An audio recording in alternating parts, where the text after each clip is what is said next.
All right, everyone, back at it here at St. Croix Lanes for the 2026 St. Croix Trios Tournament. The bowlers are starting up practice right now. You can see the semifinal teams right there. St. Croix Lanes, Wecos 1, Lakers 2, Wally's Vending, Blainbrook, Lakers 1, Team Cager, the Wee Bowl Pros, Croix Area Fence, 3 Rubes, Chautauqua Lanes, and Wawas. So here you go. There's the view of the practice. They are getting set here. We will get you all set up for semifinal action. 6 games in this semifinal round of play. Good evening, everyone, and welcome here into the booth, I guess you could say. But wow, what a day of bowling. There has been some great competition from everyone involved, really. You had exciting finishes in both squads, both qualifying squads. So now they're here along with the qualifiers from Friday night, and they will do battle here. 6 games to determine seeding for a finals bracket. And from there, there's single elimination matches. Let's kind of go through some of that. So the format for the semifinals, 6 additional games. The total pinfall does carry over, so everyone starts where they left off from those qualifying rounds.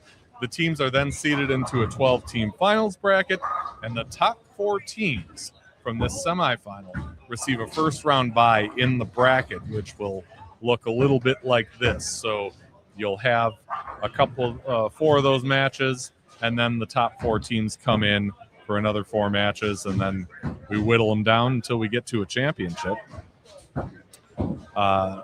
2-game total pinfall matches once we get to the finals. The higher seed does select the starting lane. 1 practice ball per lane per person in the finals, which are coming up in just a bit.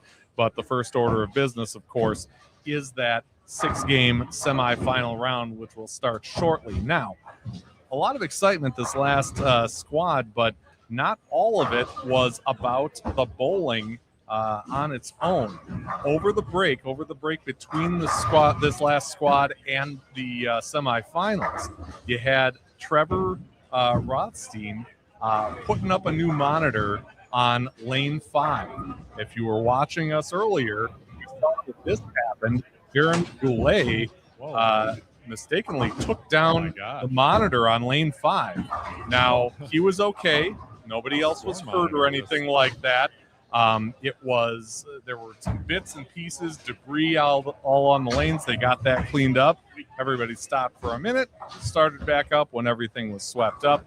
And to Trevor's credit, man, he was up there on a ladder getting that thing up there. And as you can see, as I turn the camera here so you can see it, yeah, we're back in business on lane 5. So there it is, the scene for the semifinals.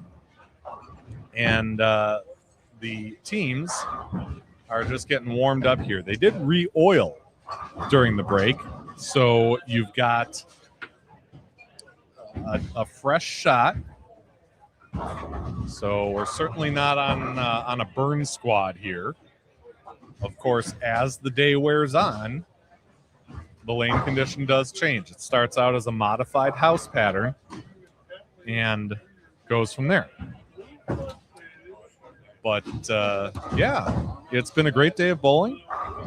Certainly appreciate everyone joining us. And, of course, we can't do this without these wonderful sponsors. St. Croix Lanes, St. Croix Pro Shop, Turbo, Storm, Chip Magnet Salsa, MAS Solutions, Motive, KR Strike Force, Chautauqua Lanes, Ace, and Falls Theater, who says, see you at the movies.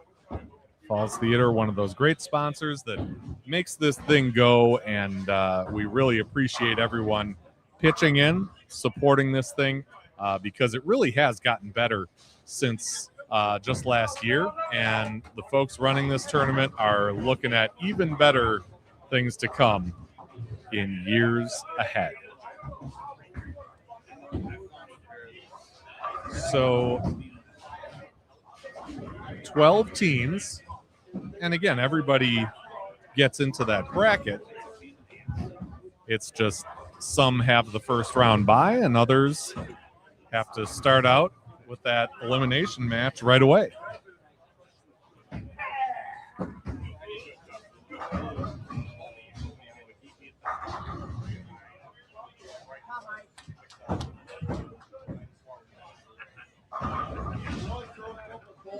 A couple more minutes to go in practice here.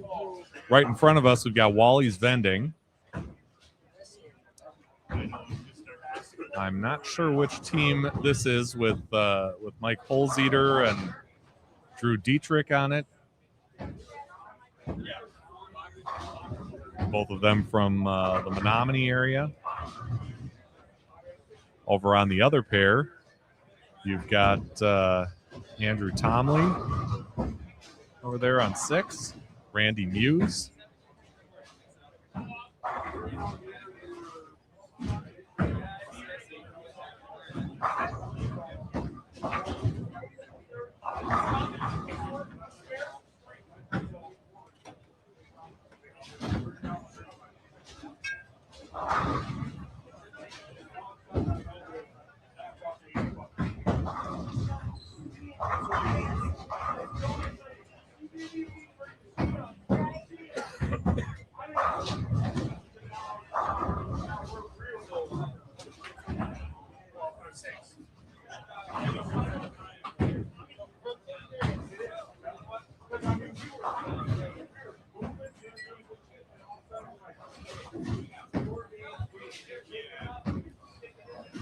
So Andy Rissler wants to know who is on the Wally's Vending. Well, they are going with 3 bowlers, Mike Wurz, Tom Jones, and Steve Bone. And they are right in front of us here on lanes 7 and 8. And it's an interesting format because you can have 4 players on the team, even though it's a trios tournament.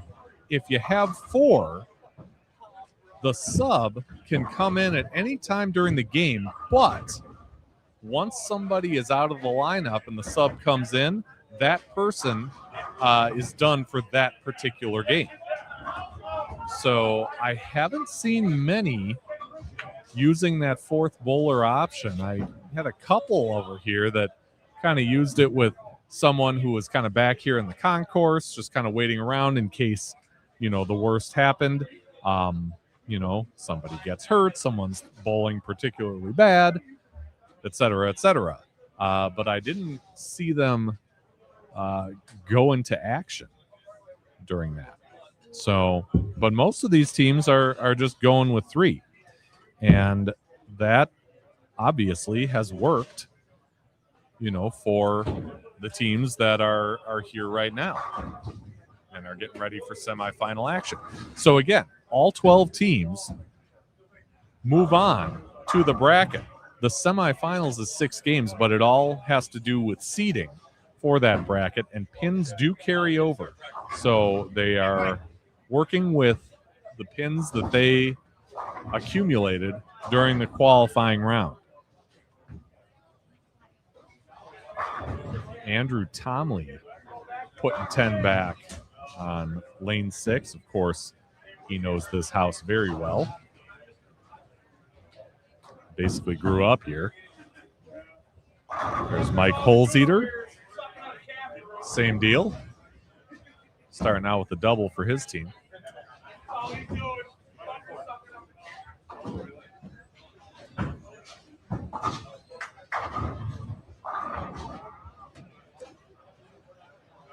Again, the shot is a modified house shot, but to treat it like an ordinary house shot is probably not giving it its due, because there are some interesting aspects to it. We'll say that.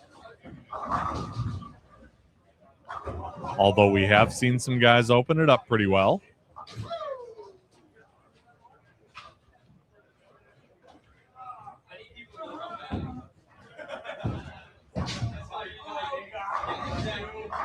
Tom Jones splitting the 8-9.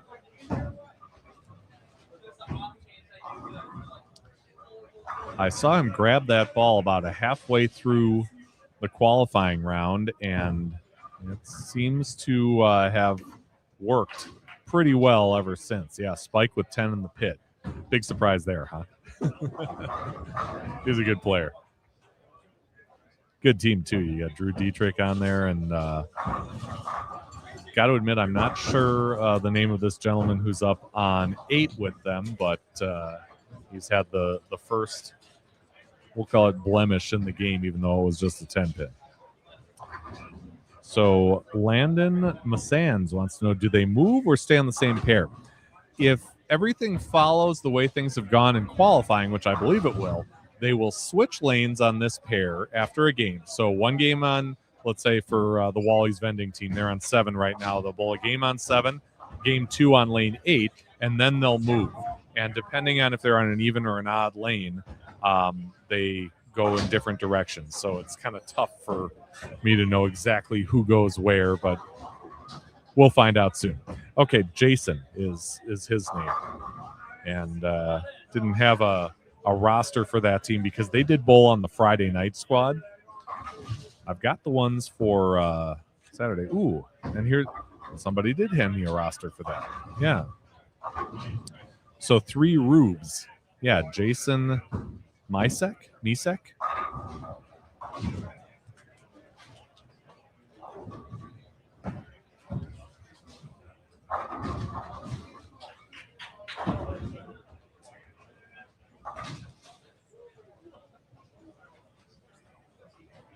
I think I threw away my roster from the 1 p.m. shift, but I think we can make it work with what we've got. And Jones connects. That's 4 in a row for Wally's Vending. Is Craig watching? Craig's watching? Hi, Craig. Glad you're watching. Melrose Bowl, Table of Knowledge.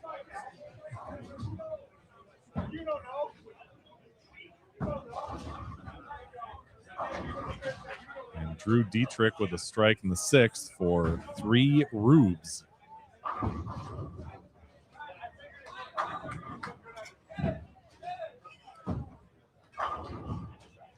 You've got a semifinal that involves Vince Tomley, who does a ton to put this event together. Andrew Tomley, same deal. Randy Muse was helping out before. Colin Law, they're all bowling.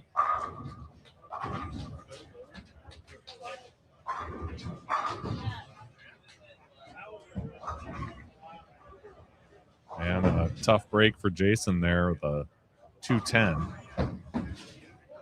as Steve Bone covers the 7-pin.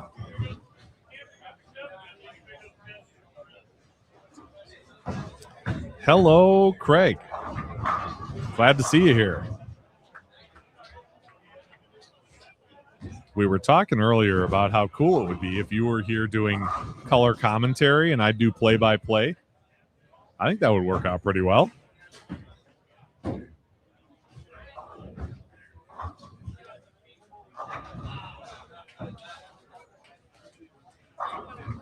Down on lane 3, you've got a team with the front 7.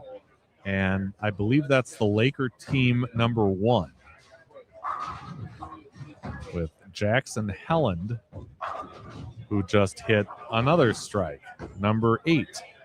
That's a team with Rob Clements.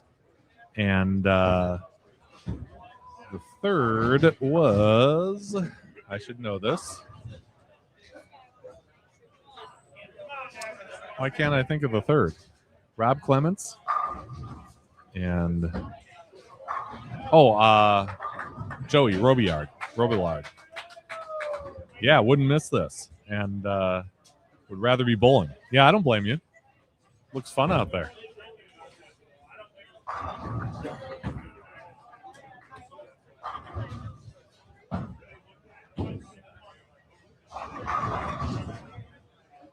Yeah, Joey. He's the 3rd on that Lakers 1 team who now has the front 9. And I know it's hard to see. It's really at the far left edge of the screen is lane 3, where they are going with Helland in the 10th frame. Remember, it's a trios event, trios Baker. So, yeah, it is. It's a trios Baker event, so it's 1, 4, 7, 2, 5, 8, 3, 6, 9, and then they pick the bowler that takes the 10th frame. So in this case, for Lakers 1, it'll be Jackson Helland, and he smashes the pocket and gets, I believe, a messenger 10 to fall.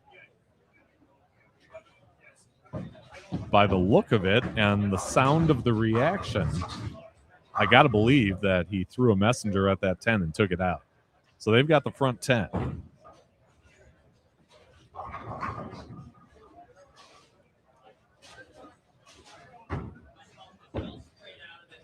We did see a 300 on lane 7, which is right in front of us, by the St. Croix Lanes team.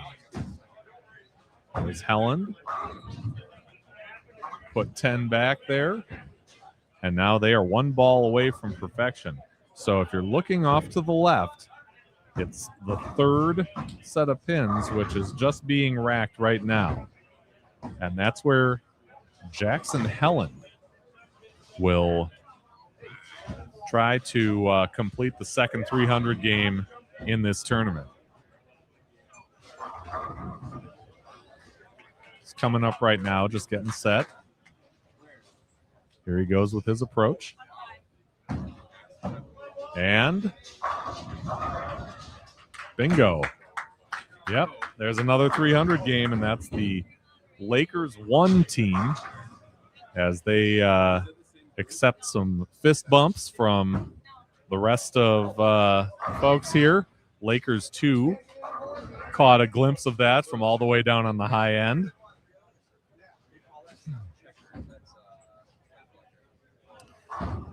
So we've got Sam Lanto just coming into frame, walking across to offer his congratulations to that Lakers 1 team. Craig wants to know, is this handicap or scratch? It is handicap, but there are very few teams that have any handicap, let alone much handicap. We had a team on the last squad, Viking Bowl Premium, with 19 pins a game, and that was about the tops that we've seen in this. So if there are any teams that have handicap left, it's not much. Most of the teams that have the handicap are usually working with 10 pins or less.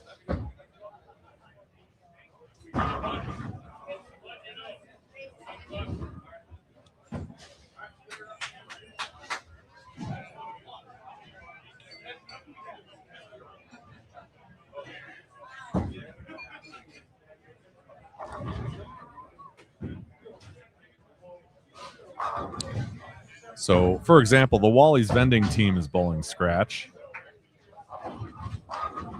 Huico's 1, who is in the semifinal, has 6 pins a game.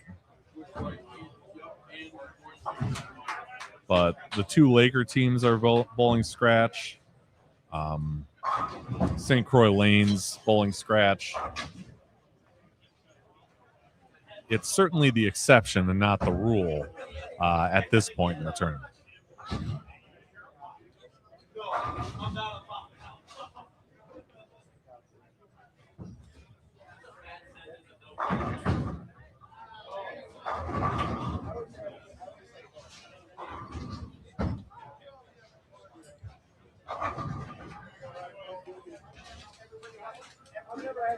We heard from Trevor Rothstein earlier, talking about the center here, St. Croix Lanes. A great host center for this tournament. Certainly has done a lot to help me in getting this live stream going. And it's been going well so far.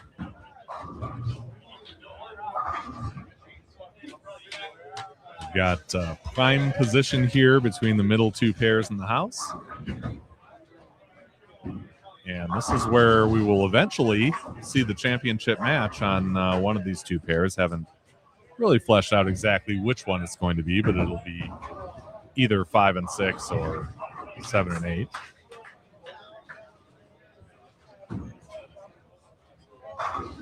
Remember, everybody advances to the finals. This is all about the seeding, and it's the top 4 that will have a first-round bye in that opening of the finals. So we'll have 8 teams going head-to-head, 2-game matches, total pinfall, to determine who takes on those top 4 seeds.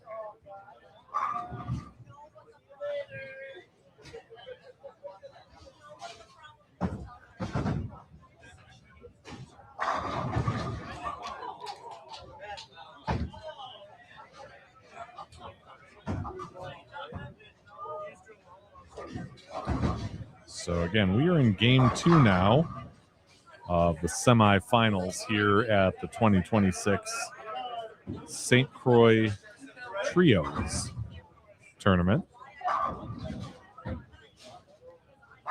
3 qualifying squads, 12 teams remain, and they are out here in the semifinal round right now.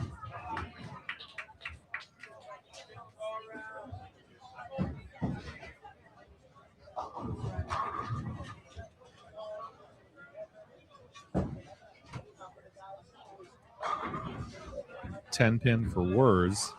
Rubes, a couple splits now. The latest being this 7-10 you're looking at from Drew Dietrich. I bet he'll get this one going pretty fast. Yep. He just gets 1 out of the 2. So back-to-back opens for Rubes' team from Menominee.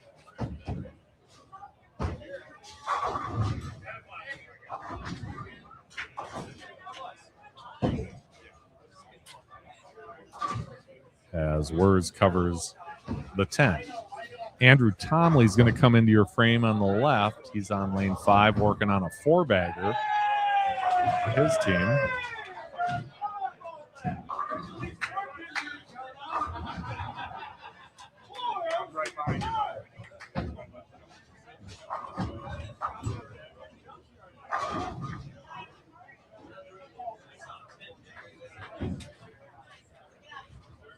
I want to thank those of you who are joining us live for sure. Feel free to utilize that live chat feature. We'll put up your comments. Let us know where you're watching from, which team you're pulling for, or if you're pulling for an individual.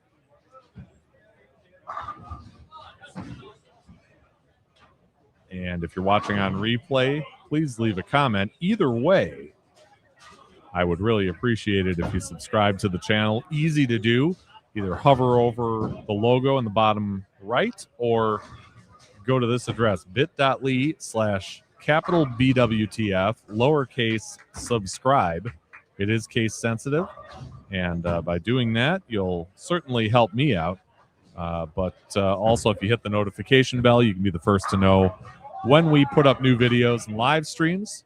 Typically go live once a week, be it a tournament live stream like this one or a long-form interview with all kinds of bowling personalities. We've had once-a-week league bowlers, juniors, collegiate players, current touring pros on the PBA and PWBA. Some of the best to ever do it.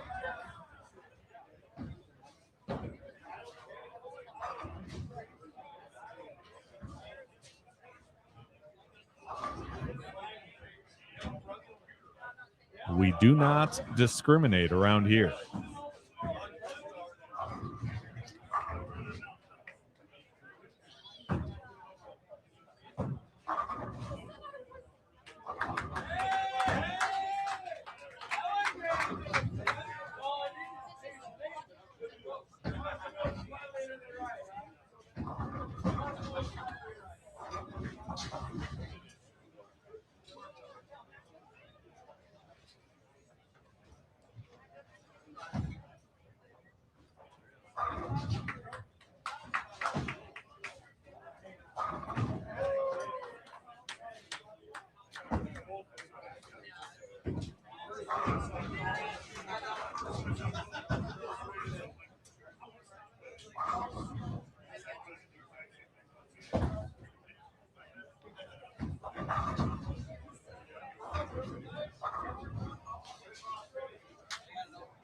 So it's Croix Area Fence, the team with Randy Muse, Andrew Tomley, and Tony Miller that are over here on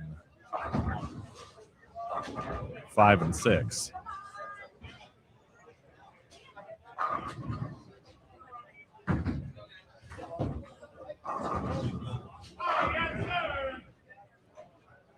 I believe the team they're crossing with is the Wawas.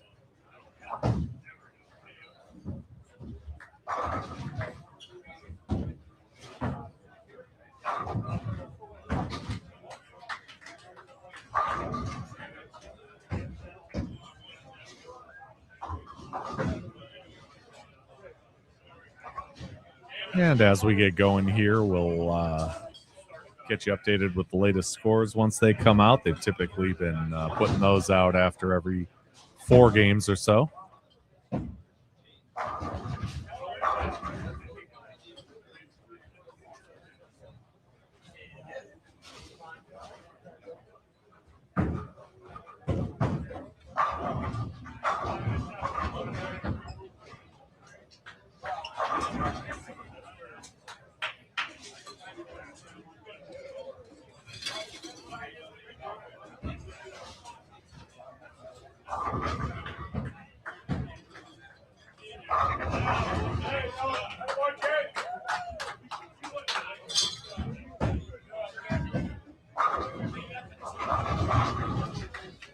There's a nice high flush strike for Steve Bone on the right there. They've still got a shot at 214 if he can hit another one. Wally's Vending, you'll recall, just snuck their way into this semifinal field. They were the 4th place qualifier in the 4 p.m. shift, shooting 258 in that 12th game to get in there.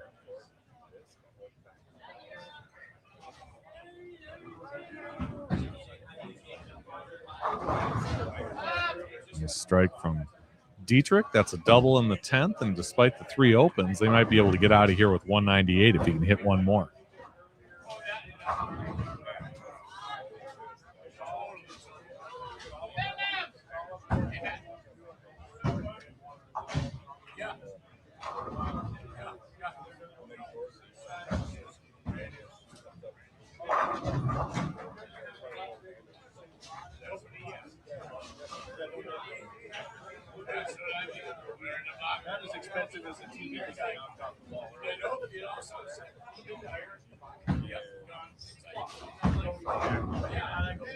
And there it is. So 198 for team or 3 Rubes.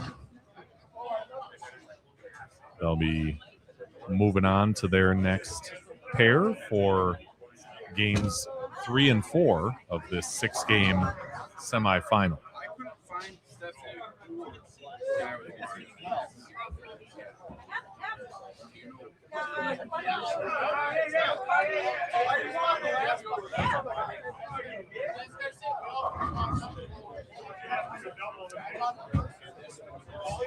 So now it's time to move on, see who we get here.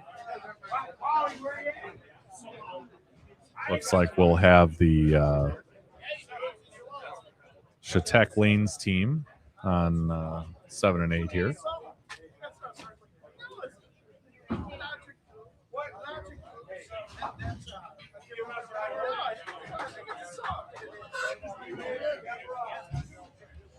Along with the Huico's 2 team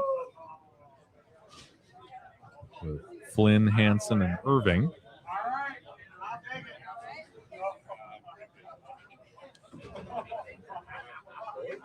Blainbrook was down there on the end, put up some pretty big scores in that last game. Not sure if it was their 257 or if it was Lakers 2.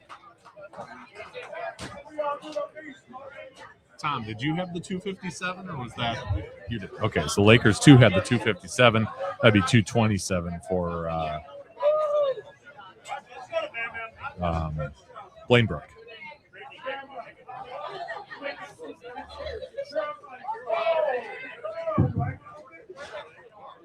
And as you get deeper and deeper into this thing. I mean, you've got teams pressing, trying to get those high scores, get themselves into prime position, perhaps a bye in the first round of the bracket. I think I have my coats in the bar. I left it literally hours ago. Somewhere.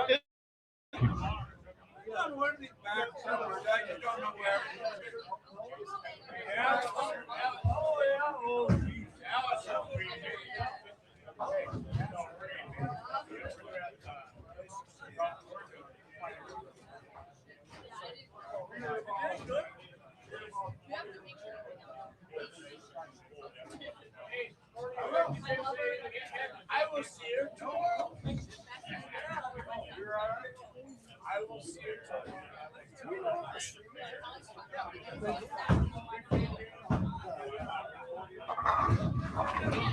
So here we go. Game 3. You got Rob Clements right in front of us here on 7. As Vince Tomley next to him carries the strike. And Clements gets that 7-pin out of there. Lakers won. Team that shot 300 in game 1 of this semifinal round.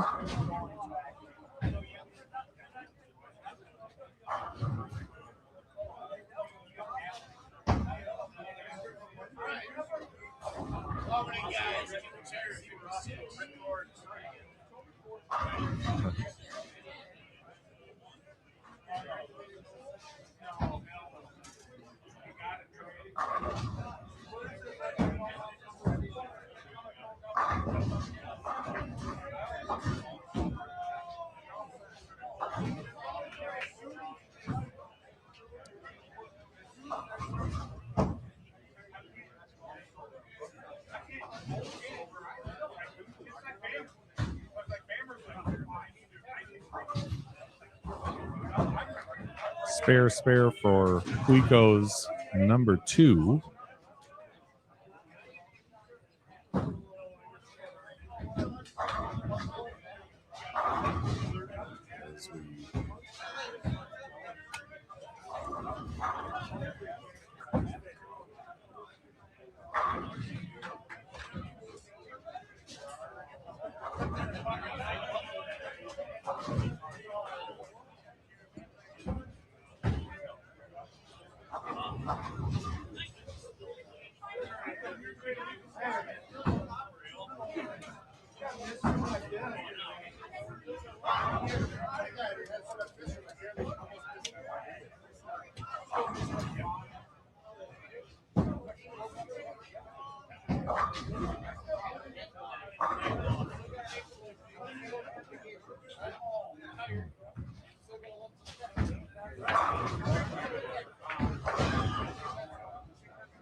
So Lakers won, starting out with the front 4. Ho-hum. Seen this movie before. Helen. Ooh, up a little high, up to 479. So let's see what he does with this.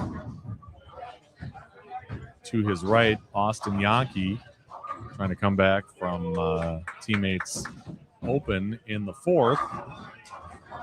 And he's a little high and leaves a 6-pin.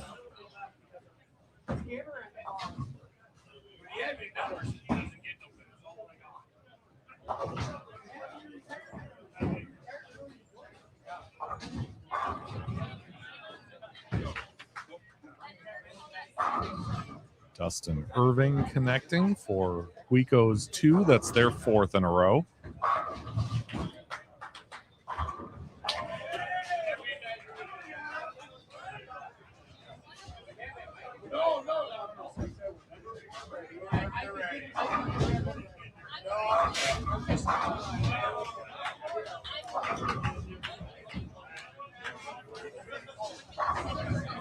Robillard, nice shot, but didn't take down the 9.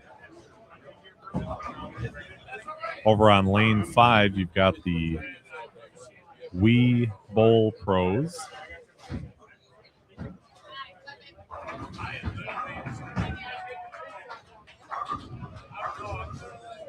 A couple spares in there, but they're putting together some strikes. They were the ones who snuck in the 1 p.m. qualifying squad, got that 4th place spot.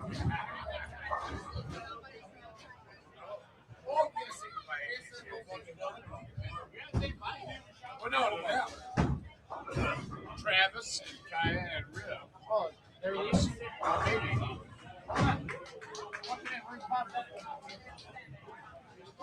And a spare for Colin Law. Thank you.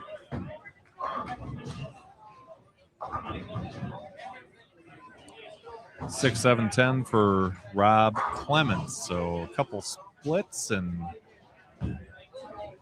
2 out of 3 frames for Lakers 1. See how he attacks this.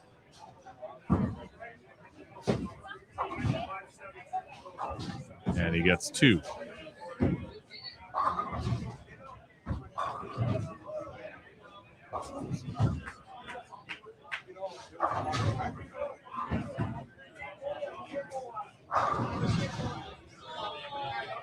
Again, it's all for seeding, total pinfall, including the qualifying. That determines who's going to come out of this in the higher seeds of the bracket. Hey, Dana Wright, good evening. Glad to see you checking this out live. I'm looking at a novelty check behind me that reads $2,550, and the name, of course, is blank. I'm assuming that's what the first place prize works out to be.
Just trying to move things around a little, and I bumped the wrong cord.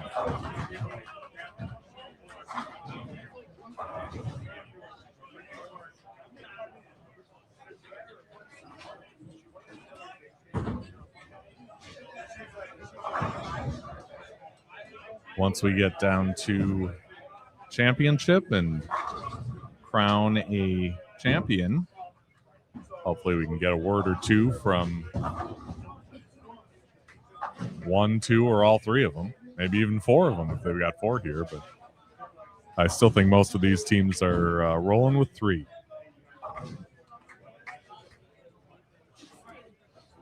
You're fine. You're okay.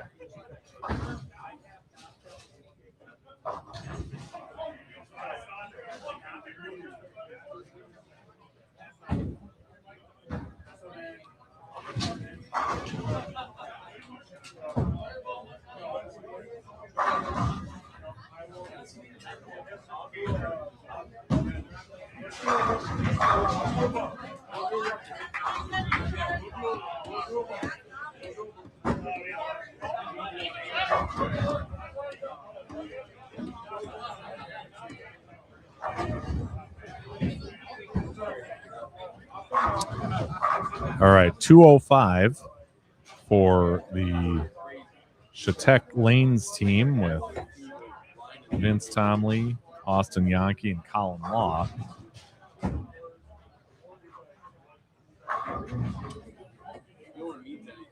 And Quico's 2 is just getting started on game number 4 of the semifinal round. The teams will switch lanes on the same pair to bowl their next one. 2:01 for the Lakers 1.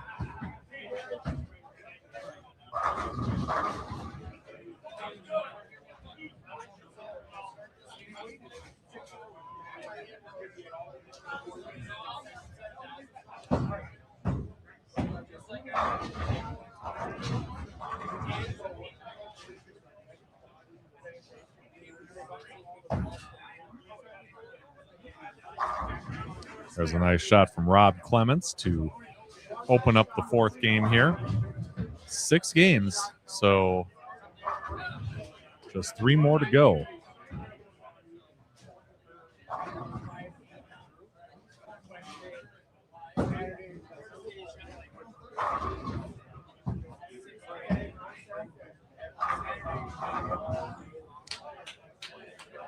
And nice strike to start things out for Vince Tomley.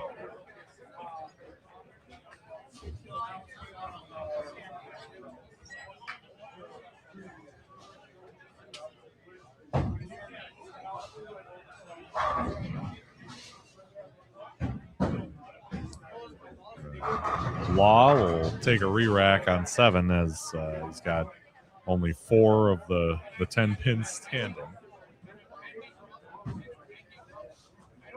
Front 3 for Quico's 2.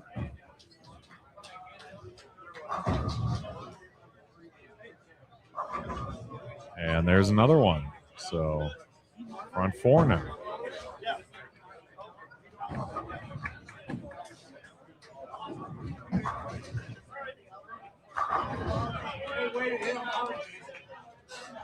They'll look to Corey Flynn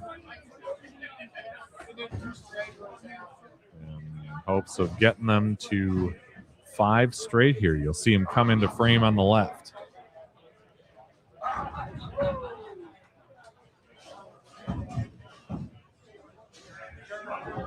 And he got just enough of it, so there's 5 in a row. And that brings up Dustin Irving.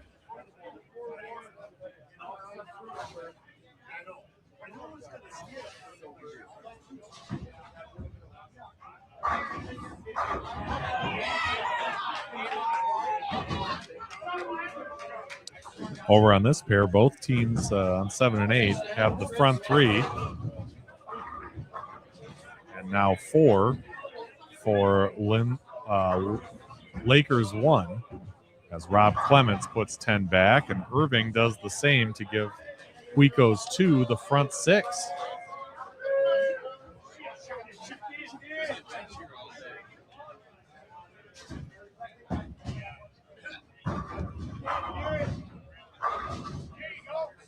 Tomley hits another one for Croix Lanes.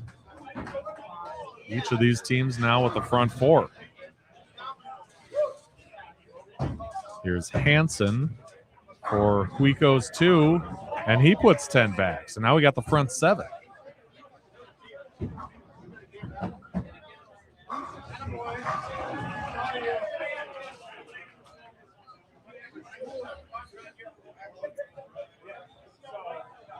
Well, the scores are coming fast and furious now.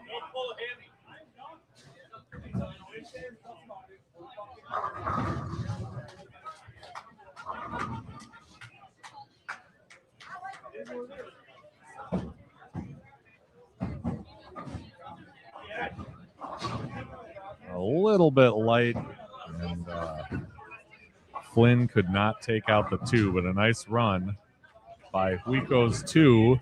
And meanwhile, Joey Robillard gets the 6th in a row for Lakers 1.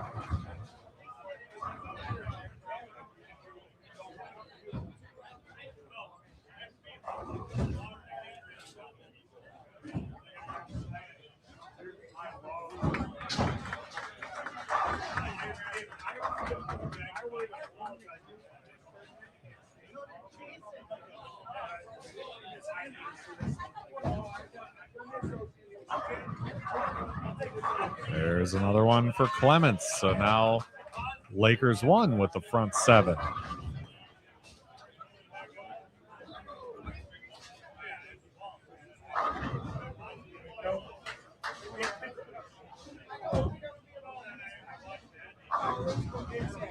Irving shreds the rack for Huico's 2.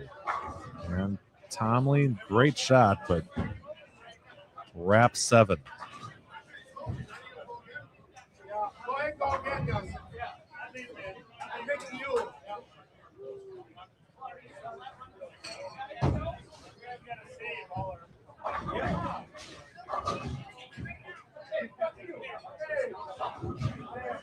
Nice break for the Wii Bowl pros, as they've got a heck of a game shaping up here. Helen leaving that 10 pin in the 8th to break up the string for Lakers 1.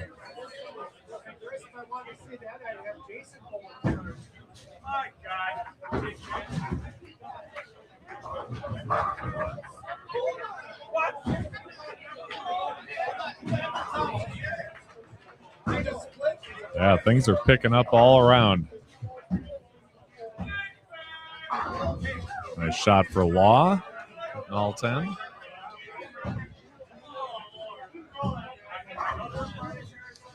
Huico's 2 ends up with 247 after that split in the 10th, but still a heck of a game.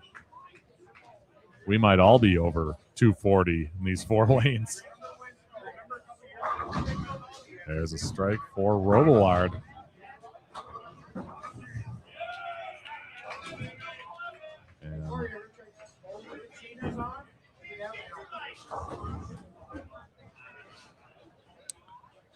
They literally did rock, paper, scissors for the 10th frame here. Did Lakers 1. And it looks like Robillard won, so he'll be the one to take the 10th.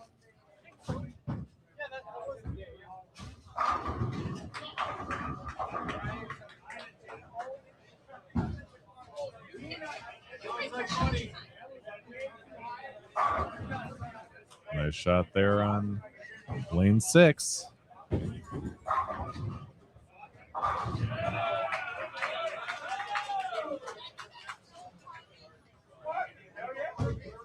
a long string on lane 2 as well. So a lot of these teams really starting to pick up pins here. Robillard gets them all to fall.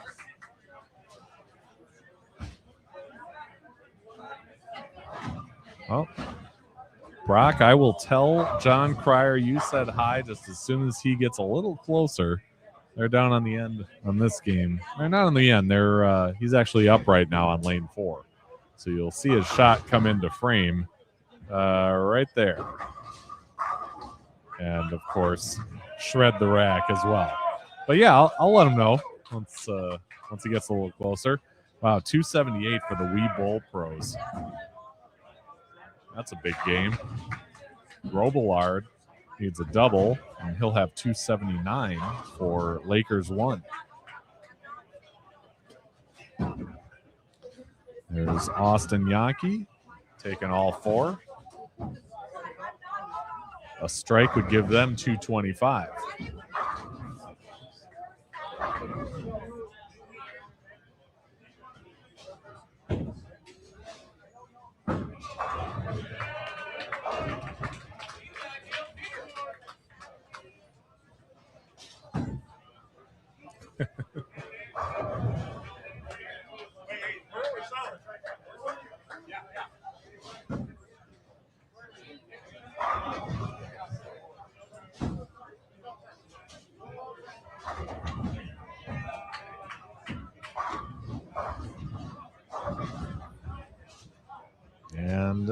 a 2-pin. So they'll have 278 as well. Lakers 1, who shot 300 in game 1 of the semifinals, follows it up with a 278 in game 4.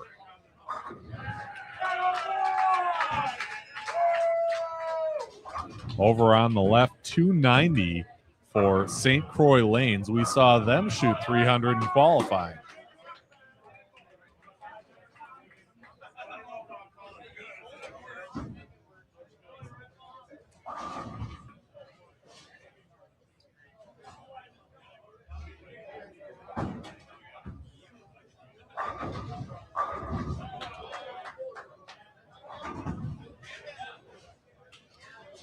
Over on lane 4, Blainbrook is finishing up. William Jones just hit a double in the 10th.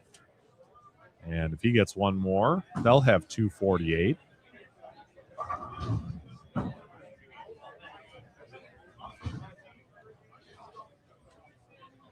Lakers 2 will be in the low 220s, perhaps 222 if Lanto can pick up a 4-pin on the fill ball.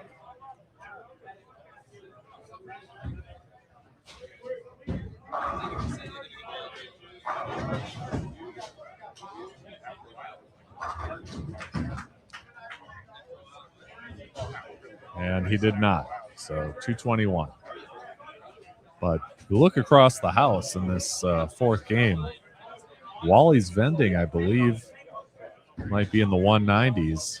Other than that, it's 2-teen and up for every team across the house.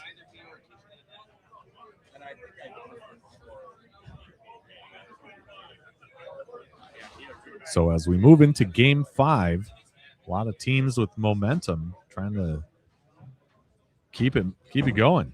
And we'll have Blainbrook right in front of us. So Brock, I'll be able to say hi to Johnny.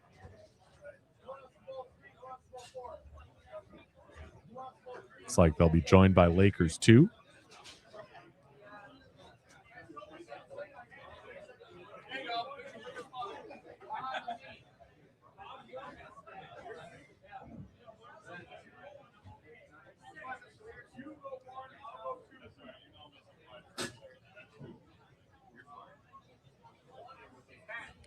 Hey, John. Yes, sir. Brock says hi. Call him Horseshoe. He says I should call you Horseshoe, Brock. You'll know exactly what that means. Yeah.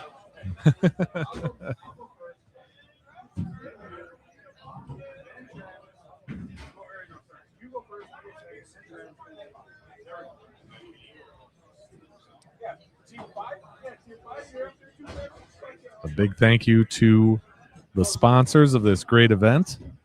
You've got St. Croix Pro Shop, St. Croix Lanes, Turbo Storm, Chip Magnet Salsa, MAS Solutions, Falls Theater. We'll see you at the movies. Motive, KR Strikeforce, Chautec Lanes, Ace, and Green Oasis, although I'm not sure why I neglected to put them on this thing. But Green Oasis, one of the fine sponsors of this event.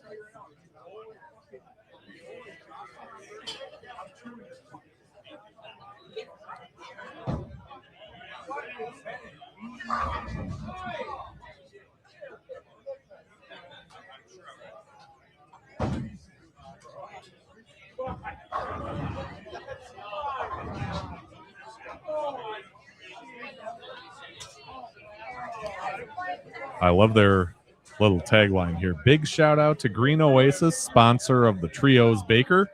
They design, build, and maintain everything for your dream oasis: patios, decks, lawns, irrigation systems, snow, you name it. Basically, if it's outdoors and you can drink beer on it, they've got it covered.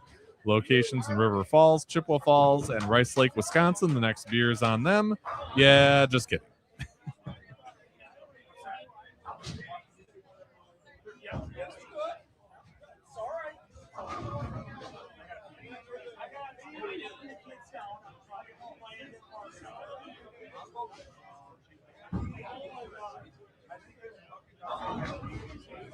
And there's a nice strike for Tom Corbett on the Lakers 2 team.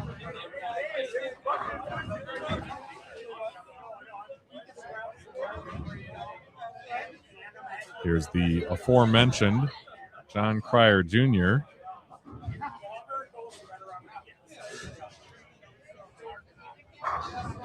Putting 10 back as usual. Oh, and Craig wants to tell Will and John he says hi. Now Craig says hi to you two. I'll sneak in. I don't care. Look at this. I don't care. They're both here. Craig. Yeah, we're bowling. Yeah. Look at this. Stop. How's it going so far? I think our average is pretty close. I think we 230, 240, 240, 240. Okay. That'll work. Yeah. It's not bad. Yeah. I'd take that. I just got my first chance at the 10th all day. Okay. Yeah, I mean, Double and 9. I'll Is that- take it. me and Tyler have been taking care of that today. Well, Okay. mostly Tyler. He's still throwing the ball pretty good. Yeah. And he just covered a 10 pin. I know you didn't see it, but that'll put Mr. Jones up. Oh, Craig says you didn't get any better looking, John. I never do. You keep watching me from behind because all I do is strike when you watch me bowl shift. I told him he So should watch my backside. he should be here doing color commentary. He said he would have rather been here bowling. I'll bet. Yeah. No, we're doing good so far. I mean, we've pretty much locked up the 1 seed. Nobody even for what we've been doing, we've been bowling pretty good. So it's, I mean, having the lead. And like I said, we're still averaging about 242 for 4. So it's just fun time now. Yeah. Just a fun time now. Well, when you throw the ball like he does, fun times happen a lot.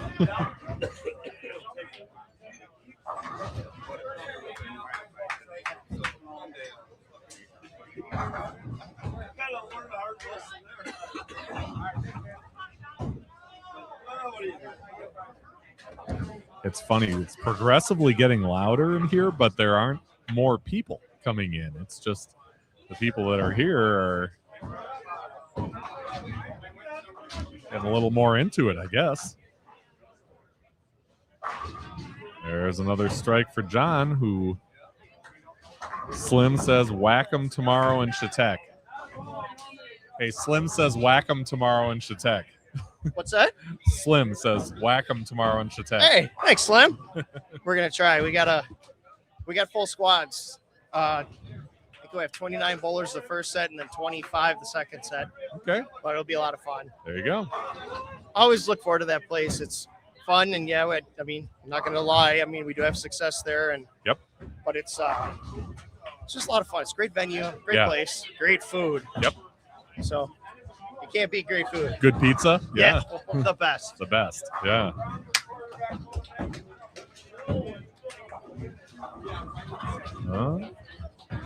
There's a Now strike looking from around, Mr. the scores Lanto. are Oh, and Dave says alcohol. LOL. not me. No. I'm a driver. Okay. Yeah, always a good time with John and his staff at Chautauqua Lanes, who is We a always love it. proud sponsor of this tournament as well.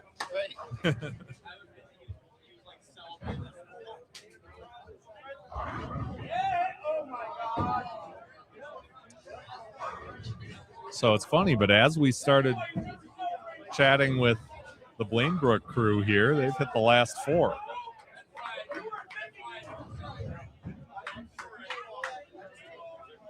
Cryer Jr. responsible for one of those strikes. He'll try and make it 5 in a row here in the 8th.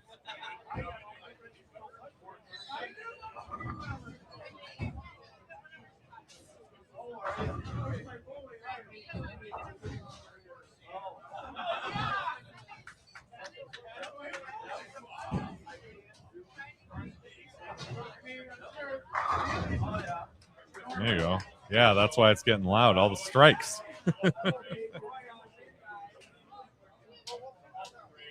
There you go. Slim says it's Looked getting like I knew what I was doing. Slim says it's getting loud because of all the strikes. Fast equipment can handle that really good. We love it. Yeah. Nice shot from Corbett to make it 3 in a row for Lakers 2. Yeah, scores are still up all over the place as we were watching through, and their Yeah. strings are put together. It's just a matter of, I think it's more of a matter of staying out of trouble Yeah. than staying out of trouble more than striking. Game 4 especially. Yours, take it. Cool. It's like I can sit here and chat now. I'm in the 10th frame. Okay. So I'm done bowling this game. Kurkowski's going to take the 10th, which has happened a time or two before. You'll notice I wasn't an option in that conversation. No.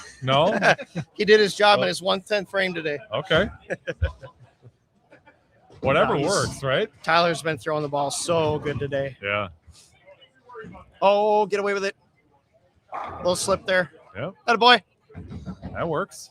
Yeah, for those of you who don't know Tyler, that boy strikes a lot. He does strike a lot. Yeah. Yeah, we've been watching him here. He gets plenty on it too. Yeah, he's a bowler that kind of flew under the radar for a few years, and then people started noticing what he can do. And I think probably the best way to put it is people started giving him a chance, and he was successful. Yeah. And he's been bowling CBAs this year, and I mean, he's been a contender. I mean, he won the Masters 2 years ago, last year. The Twin Cities won. Yeah, he won the Twin Cities Masters. So I mean, he's got the Maple Moxie. Yeah. Come on, Tyler, one more. But yeah, he's throwing the ball really, really good. Mm-hmm. Yeah.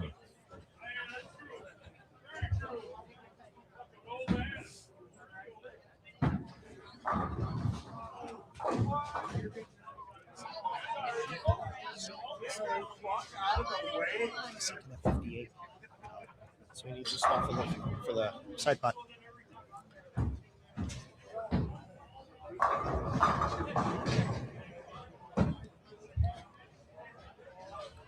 Oh, got around it a little bit, but it was good. I don't know why I keep doubting him like that. That's just wrong to do. Atta boy.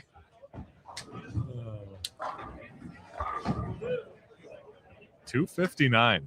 We'll Not take bad. it. Yeah, We will take it. for sure. Actually, that's the high game this game. Yeah. Yep. Start us off. All right. But no, I mean, we've just been clicking good together. And actually, we've only, for our 6 games so far, that was our first open. Oh, with wow. William. And again, we were coming pair to pair, and we totally forgot this pair hooked early. And as William came over here, forgot to move left. And of course, I mean, it cost us a split. So Sure. But if you finish in 250s, that's okay. I'll take that all day. Right. What'd you think of how fast, Trevor was in getting that monitor back up there? That was impressive. Oh, There you go. All right, time to go. All right.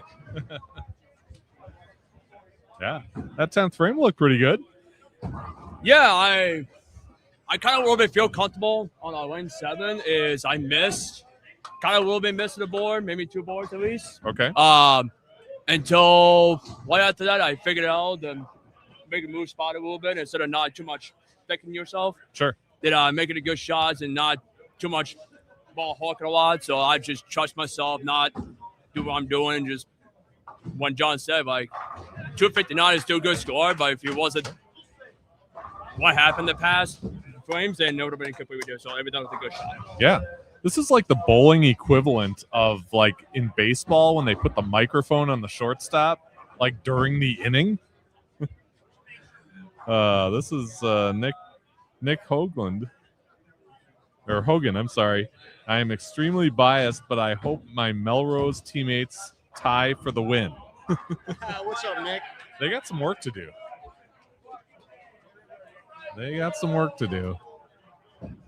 And I'm trying to figure out where they are. They're on 3 and 4 right now. Looks like they finished with 245, though.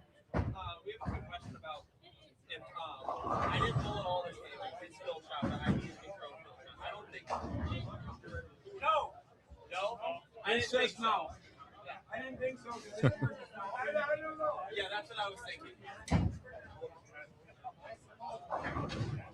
Yeah. So that was Justin Rice asking about if a bowler on the bench could throw just the fill shot, and was told no. So anybody can throw the 10th. You get to pick your 10th frame bowler, but sounds like you've got to have that bowler in there at the beginning of the frame.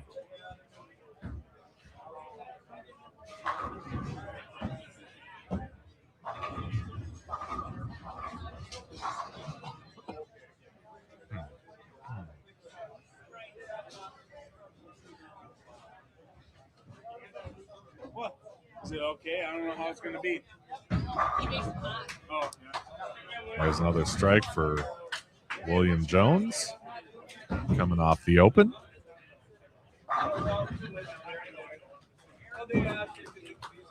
I think it's easy to have a short memory on those opens when you keep hitting 2, 3, 4 strikes afterwards.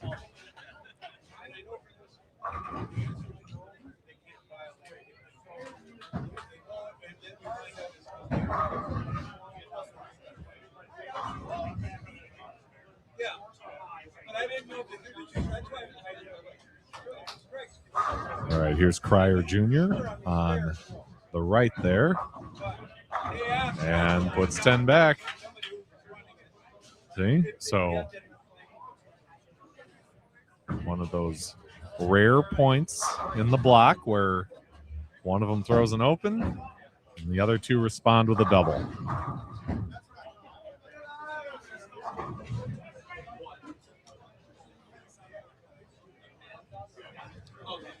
This Blainbrook team flexing their muscle in the last couple games of, actually this is game 6. This is the last game of the semifinal.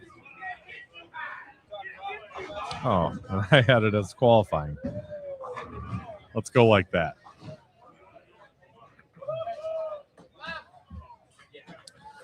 So the final game of the semifinals that are used to determine seeding. And as John said, he believes they've locked up the top seed. And really all you need is to be in the top 4 seeds to get that first round bye.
Oh.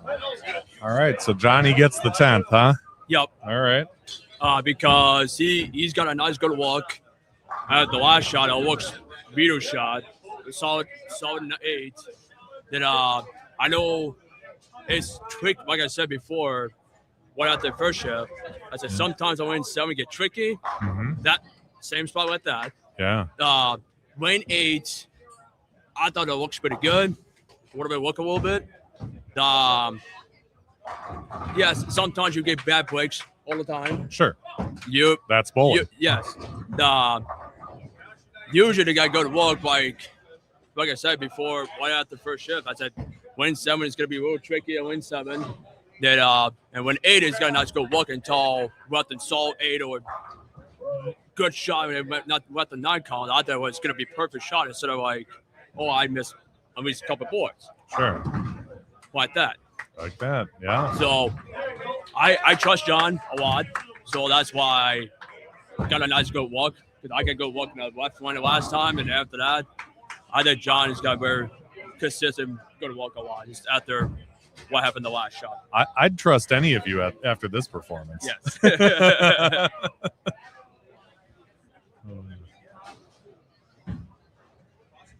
All right.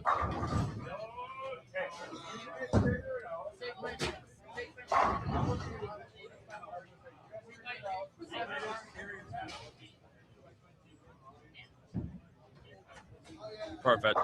Oh, jumped up, but that's the place to put it. Yeah. I mean, if 223 is an off game. Yes. That was officially our lowest game. Yeah, the lowest game. Wow. That's the lowest game. We had 224 in qualifying was our lowest. Yeah. Okay. Wow.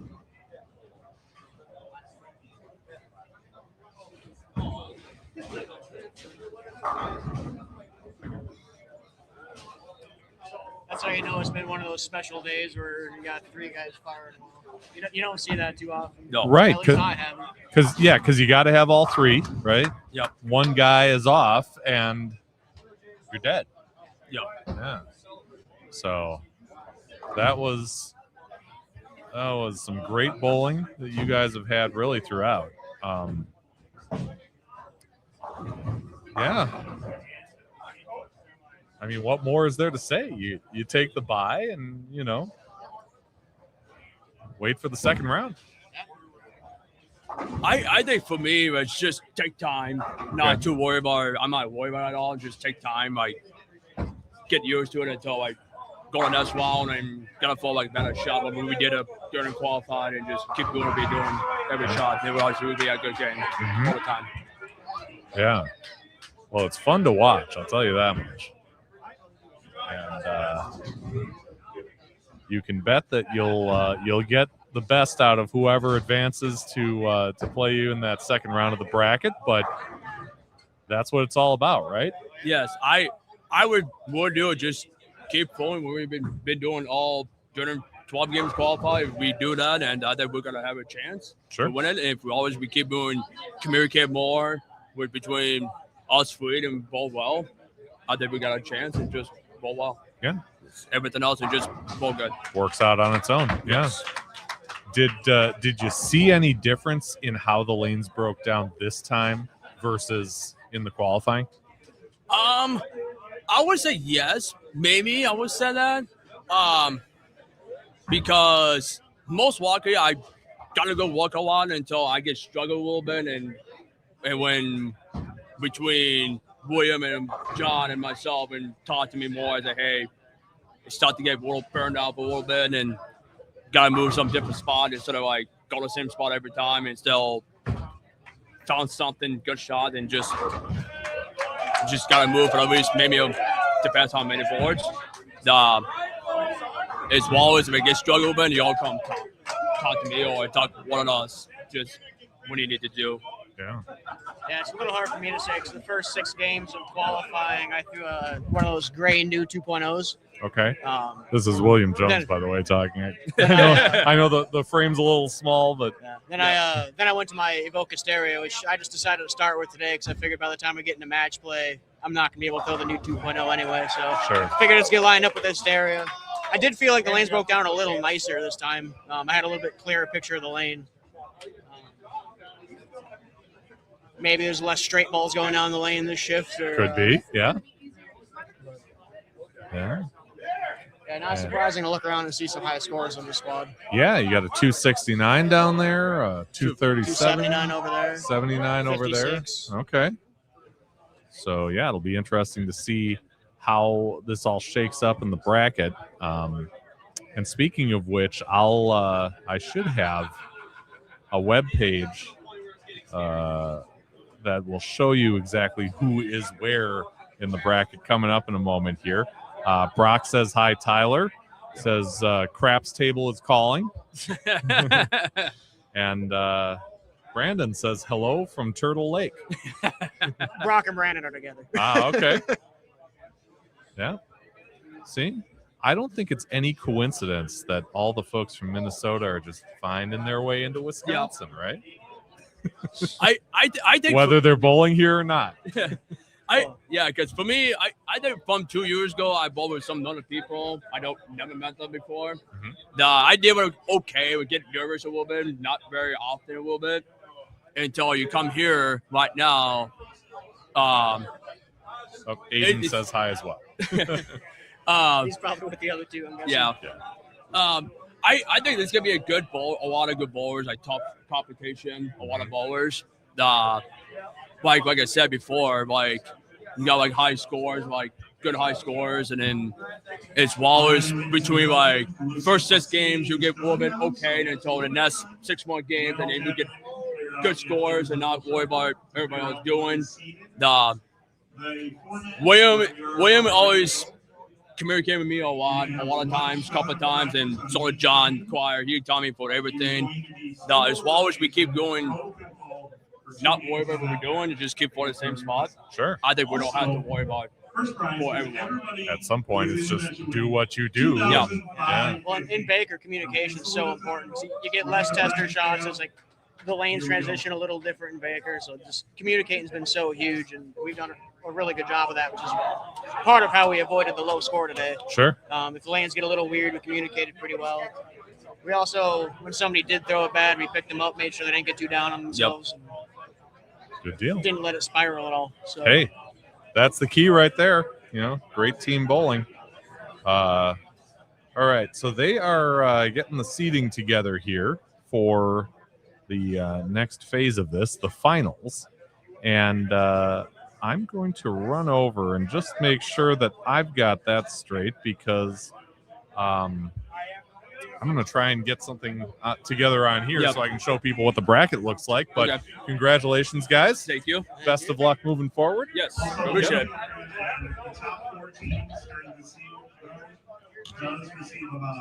Okay.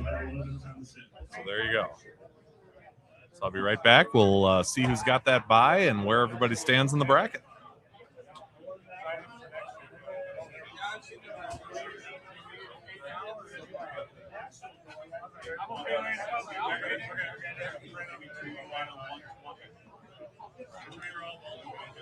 Also, I know that you guys have bowled multiple times over the years. We do have a 2027 sign-up sheet with different time slots available.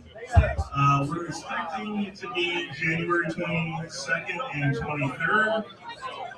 TBD. I'll let you know. And the folks at the counter are still working out exactly who is in which seed and where they will be.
Got a better patch.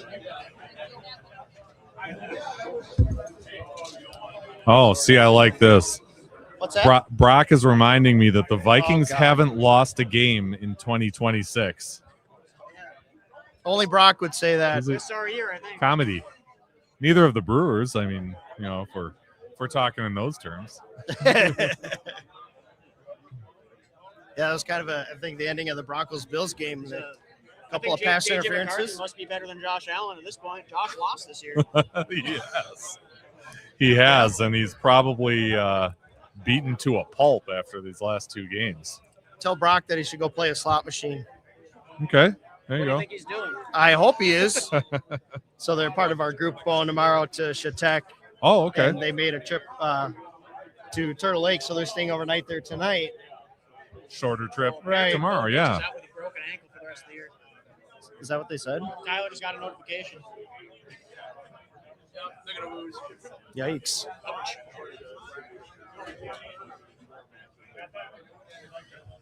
So I'm going to put a link in the comments here in the chat. You'll see, if you go to this link right now, you'll see the bracket, but it just has test in a bunch of places. Pay no attention to that, but eventually we'll fill in the team names here so you can see who's bowling against who as we go. Assuming I'm doing this correctly. And I don't think I am. I think I'm doing this on the wrong site. Yep, wrong site. I thought I had everything working, but I guess not.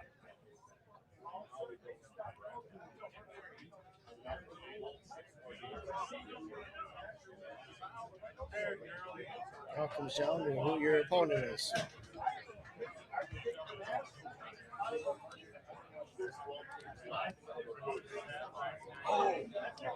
We had 47-47 on those 3 and 4, right? So if we got through any brackets, that first game, we're going to win them all because we had the high game, game 5, 259. Thank you. Appreciate it. I can't believe they put me in anchor for a while. So. Al, it's like fine wine. I just keep getting better, right, Daddy? That's right. I was striking okay there for him. So. I saw it. It was looking good. That's what I did too. I got touched slow. I didn't think it was that bad. Yeah, no, I watched the thing check up. It's like, no. And then there's like, no, you keep going. You know I'm making adjustments. So I'm guessing warm-up pair is probably 1 and 2. Yeah, I can force it in. I don't know. It's a good question. 8. See, 4 matches, 2, 1. So yeah, you could use 1 and 2 for a warm-up. Sure. If that's what they choose. I haven't heard or seen anything. So. Yeah.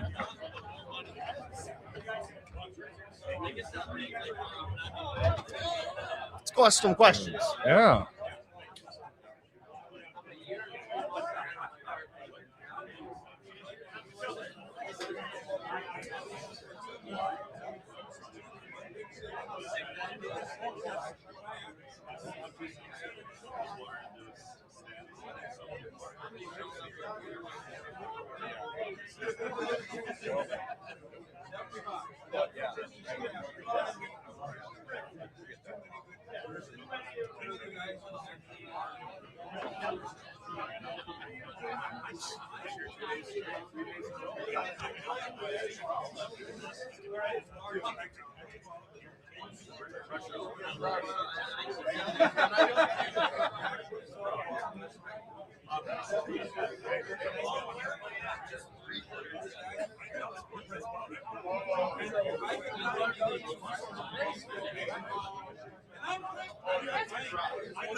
All right, guys. Line up. Now receiving here. Number 1, receiving a bye, Lanebrook. We're going to be waiting on the 3 groups of Handicap Lanes. Where they're going to play. Number 2, Lakers 1. Pretty good. They're going to be waiting on Lee Bowling and Wally's Mending. Here, seat number 3, Steely's and Ryan Foley. They're going to be waiting on Peter and Wegos. Congratulations for receiving a bye. All right. All right, so on lanes 3 and 4, we have the 8 seed, 3 rooms versus Handicap Lanes. Lanes 5 and 6, 5 seed, Lakers 2. And the 12 seed, Wallace. 7 and 8, 17, Lee Bowling versus the 10 seed, Wally's Mending. And then on 9 and 10, we have the 6 seed, Cager. And 11 seed, Wegos of 1. Now, I know you guys are only getting 1 shot of practice on each lane, but you are a higher seed will decide on what lane to go on first. 5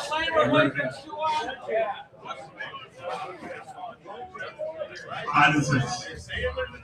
You are the higher seed. And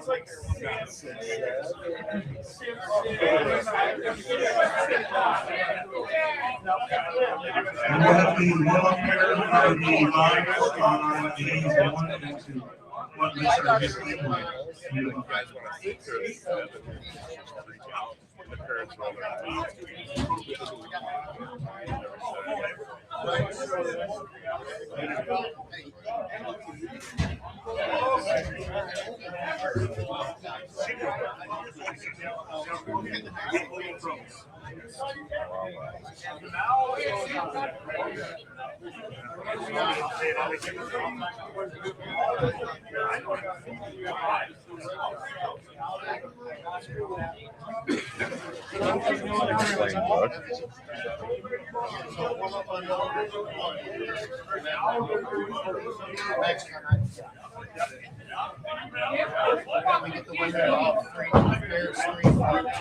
We managed to be on the opposite side of this office too. Yeah, that's good.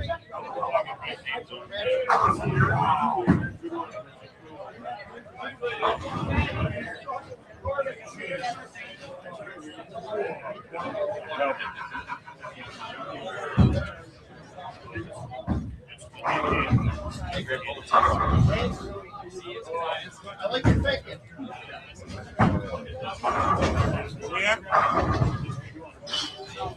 John. I gotta tell you, this bracket is tough to duplicate here.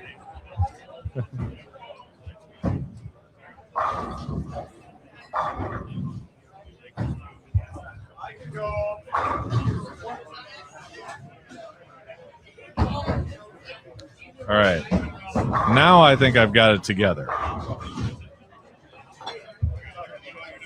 I hope so anyway. I hope I've got it together.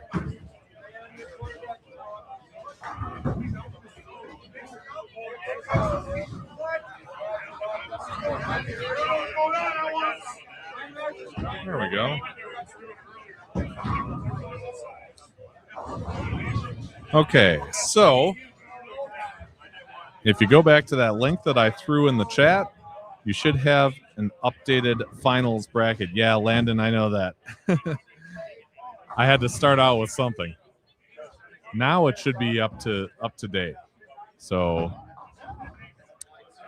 ST Croix Finals 2026.my.canva.site/. So these are 2 game matches, total pinfall, and single elimination. So on the right, we've got the Wii Bowl Pros taking on Wally's Vending. On the left, you've got Wawa's taking on Lakers 2. The 4 teams that have the bye right now Yep, thank you. I appreciate it. are Blainbrook, St. Croix Lanes, Lakers 1, and the Croix area fence. Fencing? Fence. Yeah, fence. Yeah. Fence. Yeah. It's hard to fit more than It's hard to say something. one word, in Yes. there. So yeah, check the website. You can at least put the advancing teams in there. At least I'll try my best.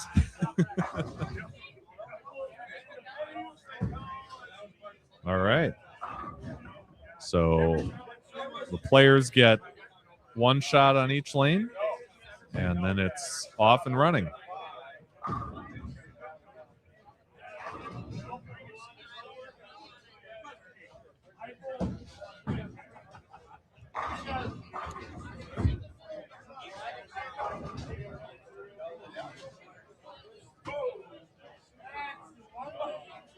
So a strike for Wii Bowl Pros to start.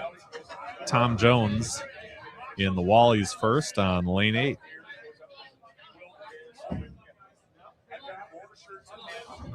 You got that one out, but it came roaring back.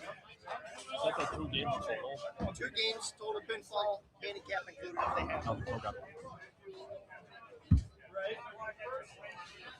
Chi Lore makes it a double for the Wii Bowl team.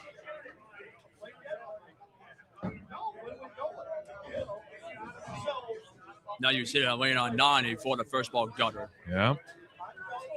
That's what I get, like I said before, because if you move like too far away, the ball will not do anything. The ball is gonna be not gonna do anything. It's gonna hook a little bit. Sure. And that's why they get burned.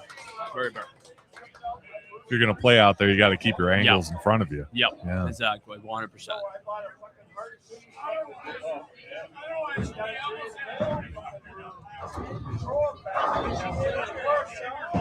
Okay, and 2-pin there. Probably just missed a little tiny that quarter inch. Yeah. Otherwise, you had a good shot into the pocket. Corbett makes it a double for Lakers 2. We called it a Mr. Old Carry. Mr. Corbin Old Carry. Old Carry? Yep.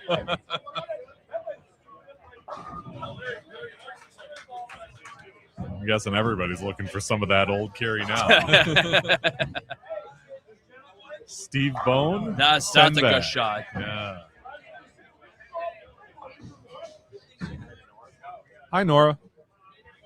Spike's here. Glad you're watching. 10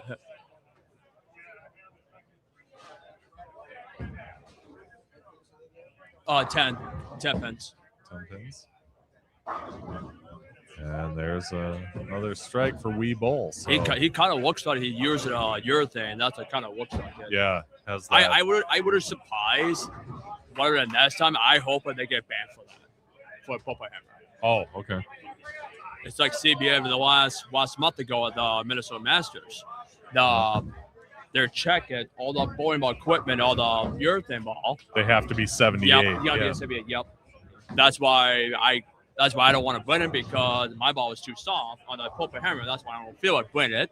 Sure. Then they could bring like Clown 78. Mm-hmm. I think it was Black Hammer 78. Yep. And I try to remember correct. I think it was IQ Tour 78. IQ 78. Yep.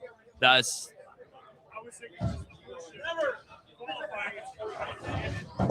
Because it looks like he's got a. Oh, wow. Looks the same on the screen, but man, He just got the. That's what they call the left soft bit of it. touch on the tip, and it just missed a tiny. He just laid it down on the Yes, deck. the Yeah. little sights. Yep. See what that? That's the thing. Like I said before during the qualifying, if you go in between the close in the middle, that ball is gonna hook. It's gonna luff in the hook. It's gonna hook fast. Sure. Cause that's why they missed the ball. Oh, Well, good boy. Got the 7 out Very of there. good play. Yeah. In Menominee, Wisconsin. Is that you, Nora? Glad you are covering this. Appreciate you. Hey, likewise. Glad you're watching. Dark Glass 97 watching from the hotel room before our high school match tomorrow. All right. Well, good luck to you. I know if you're in Wisconsin, that match is in Superior. So safe travels unless you're already up there.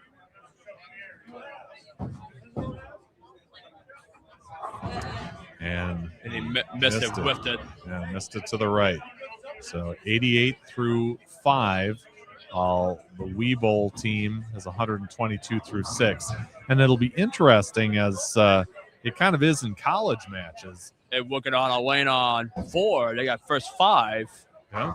And they got decent walk. I watch him bowl a couple of times. He's completely good bowler. I'll give it that. As well as he continuing flow well, not too much worry about thinking about, not for too much speed, I think they're going to be fine. That's the Rubes team who is going against Chautauqua Lanes. So the early advantage goes to Rubes, but again, it's 2-game total pins, so they can afford to take a loss in the first as long as they come back in the second. Yes. But it'll be interesting to see, Yep. with these Baker games, and they're all in the same lane, so they can really go as slow or as fast as they want to. Yep. And you can see that, the Wee Bowl team with the momentum is going a little bit faster than Wally's Vending. They're taking it slow. Yep. Trying to change the tempo a little bit.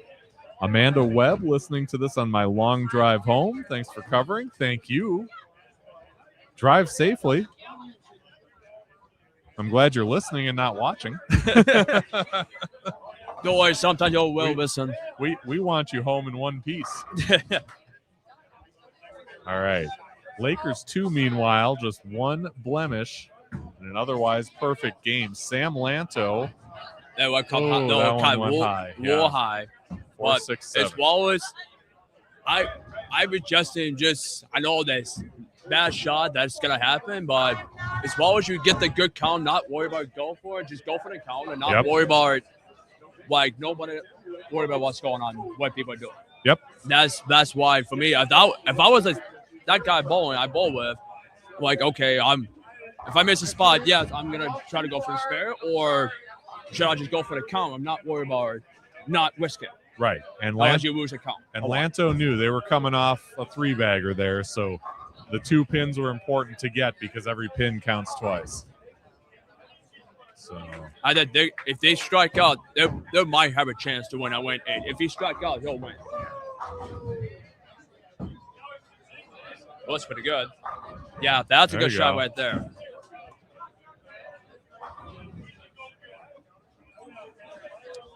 Yep. And they're going to need some firepower out of all 3 of them, Mike. Yep. And Tom and Steve. You need at least if he strikes on the 9th flame, you need at least 2 more. If those guys, they need to strike out. There'll be 2-11 plus the 10 pence handicap. Right, but remember it's 2 games. Yes, correct. So again, it doesn't matter who wins this one as long as they keep it close or take a lead. Then they'll have some momentum to get into the second game and close it out. Yes. Because if he does a strike the first ball, yeah, two games total. Yep. If he does a strike, and he only need at least first strikes, Steve won't need a first strike. Right. Okay, that's fine. And he did. So, Steve, they need to flow. As well as he throw a good shot, then he'll have fun.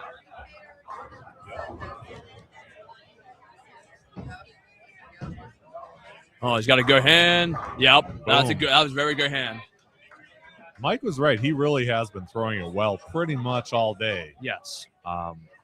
But again, as well as he throws it, you got to have the others, pitching in as well. Yes. Because I wouldn't change at all. Yeah. I wouldn't. Because if that was a close, then I would have changed it. Sure.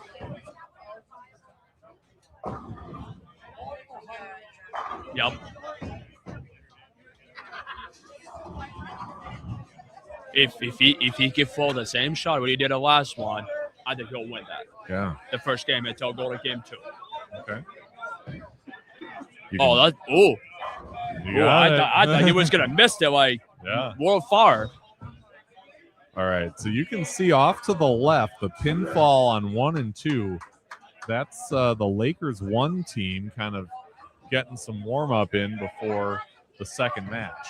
Yeah. Second round, I should say. 234 for Lakers 2, and they're going to have a comfortable lead over Wawa. It's Wallace you keep your pace like what you did that first game. Throw the same shot every time. I think they're going to be having a good chance to having a good shot. And a great finish for Bone to finish at 228. So they'll have the edge. Remember, the Wee Bowl team has some handicap, 10 pins. So it's a 7-pin advantage for Wally's going into the second game of this 2-game total pinfall match. They'll switch lanes and try to close this thing out. Yeah, 10 pins, yeah. Yep. Yeah, because yes, you got a good game, but if I wouldn't worry about it at all, but I think for me in my opinion, that if they can shoot a decent shot, quality shot, or not worry about it, but be like for a good shot. You're not overthinking. No, you can't thinking about it. Because I done it like too many times in the last 10 plus years. Sure. That I came thinking myself a lot and not get your own head. Yeah. Now, if it comes down to it, the Wawa team does have 1 pin of handicap. Lakers 2 is bowling scratch. So again, in a situation where it's a tie game scratch, after 2, Wawas will get a total of 2 pins. So even if Lakers 2 wins by a pin, they still lose. Right, correct.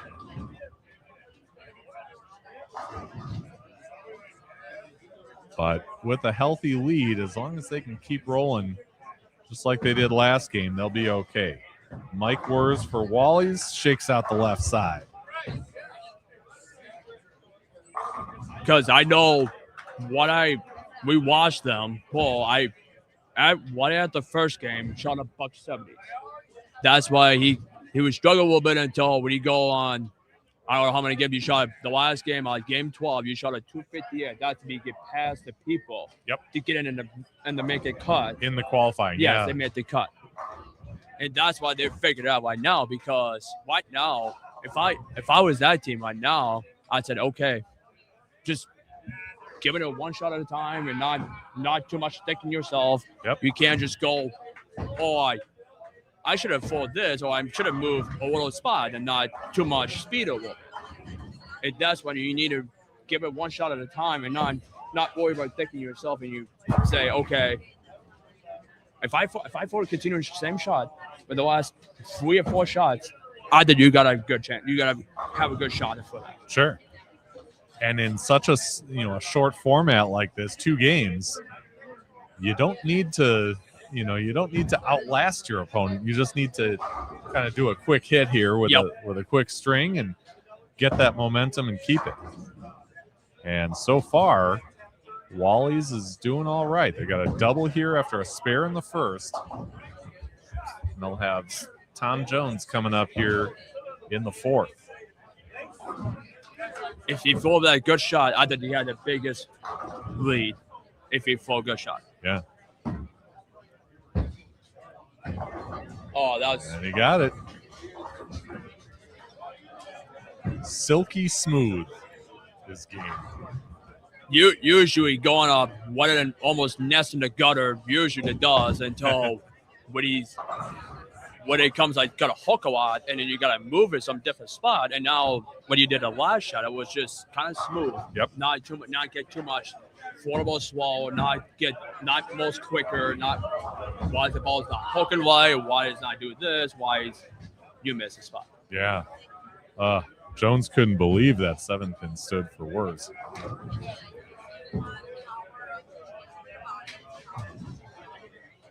Because right now it's okay. As long as you get to the good 9 count, not worry about bad shots, I think they're gonna be good. I think they gotta get just enough. Yep, just make those spares. Yes. That's a good spare. And although I saw him miss a couple in the qualifying, there are not many spare shooters I would take above Mike Words to 100% make one in a pressure situation. Because I think I'll lean on. I'm gonna say at least I would say 3 or 4. I would say that. Okay. I would say on game. I would say game 4. It's will be very interesting when I think I'm gonna miss a spot. I left a good shot on Nikon. That's when I know I missed something. That I went on. Lane 8 when I missed the 10 pin, I thought was a pretty good shot when I first ball, and I know I missed it, and that's why they picked me up. Not worried about got a good walk, and not worried about okay. I know you missed 1 or 2 spares in the last 6 games. That's still pretty good. Yep. Not worried about you got miss high go split, then you're in trouble. That's why not missing the spot. Yeah. Corbett just had an open there with a 5 count, big split. Took 4 of them, but then Lanto got the strike after, which is pretty good because Wawa hit a double as all that was happening. And now they've got 3 in a row. That's a good shot. That's because in game 1, I know they're struggling. Game 1 situation on win 5 is get a little hook a lot. Then I think lane 6. I think they had to feel comfortable on lane 6. Okay. As long as you throw good shot, not let those guys pressure, I think they're going to have close, very close enough. And Chuck Bashaw turns that into a double. See, that hook a lot. Yeah. That's now. Is it burning up? Did he throw it slow? I guess only he knows. I thought it looks pretty good, but I think he flew a little bit slow. A little bit slow? Because the hand was just, like your hand's different, like more a different style instead of like regular hand. Sure. If you move like different hand like angle, and it's gonna hook a lot. It's gonna hook you're gonna miss something. Maybe got up the side of it a little too much. That's a good pickup right there. Yeah. That was a huge right there. Mm-hmm. As well as he keep it clean and not get it open and another team need to get an opportunity, need to strike a lot, not for a 9 count or a terrible shot. So Wawa's knows their backs are against the wall, and they've hit the last 5. It looks good, but it was a terrible break. Yeah. I think I think it's flat. Yeah. Because he full soft. Yep. I know that. When I watch it, I know he's completely good bowler, but he's completely soft. Yeah. That's why you left in the 8-10. Sure. And yet another 7 for Wurs. But you can't change it at all. That's no, a very you good shot. just make your spares. Yes. Get the carry when you can.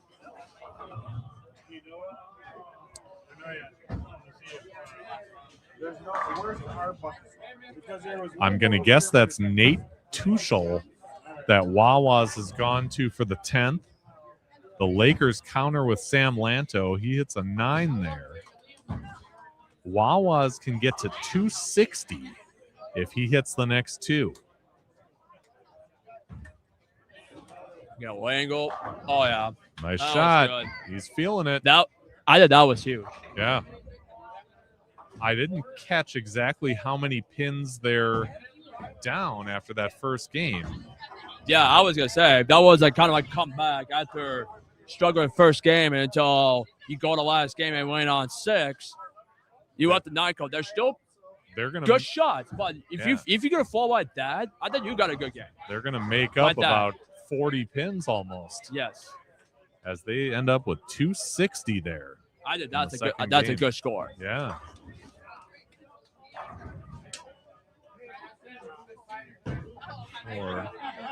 So they must have had 224 in the first game. Yeah, Bones team, they'll get the win, so they're moving on. Yeah.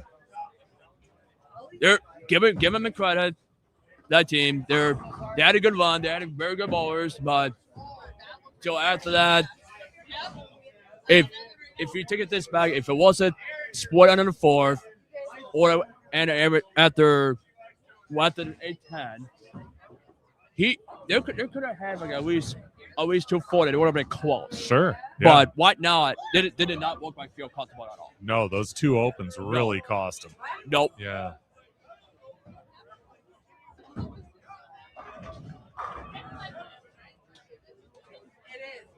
So good one for them. So good Yeah. bowling. So they had a good bowling all weekend. All Sure. week today. Yeah, for sure. Yeah, you don't get this far without, putting up some good games, especially in the scoring environment like this. 100%. Yes. Yeah. Wow. But the Wawas outlast Lakers too. That would be very, very interesting bowling. That's gonna be a very good game. Good Yeah. bowling. And Bone hits the last one to finish the job. 233. And they are warming up. all right. Good luck to you. Yeah, thank you. Thank Appreciate it. you. All right, there he goes. Tyler Kurkowski from the Blainbrook team, taking some time to provide a little analysis for this first round of the bracket. And once everybody finishes up, we will update that on that website. But we know that Wawas is going to be moving on to take on Croix area fence. Wally's is going to move on to take on Lakers 1.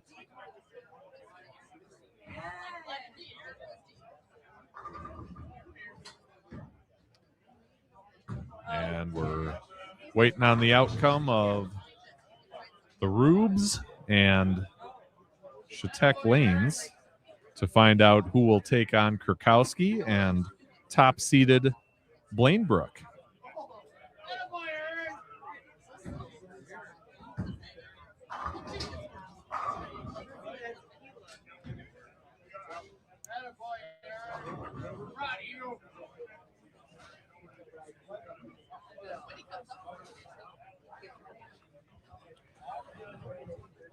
But some nice bowling for the Wee Bowl team and Lakers 2.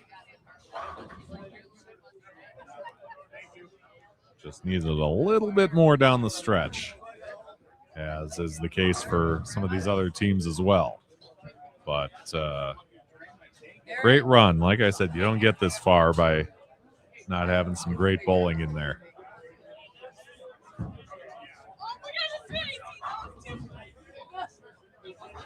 Hey, where are you going? I wasn't done.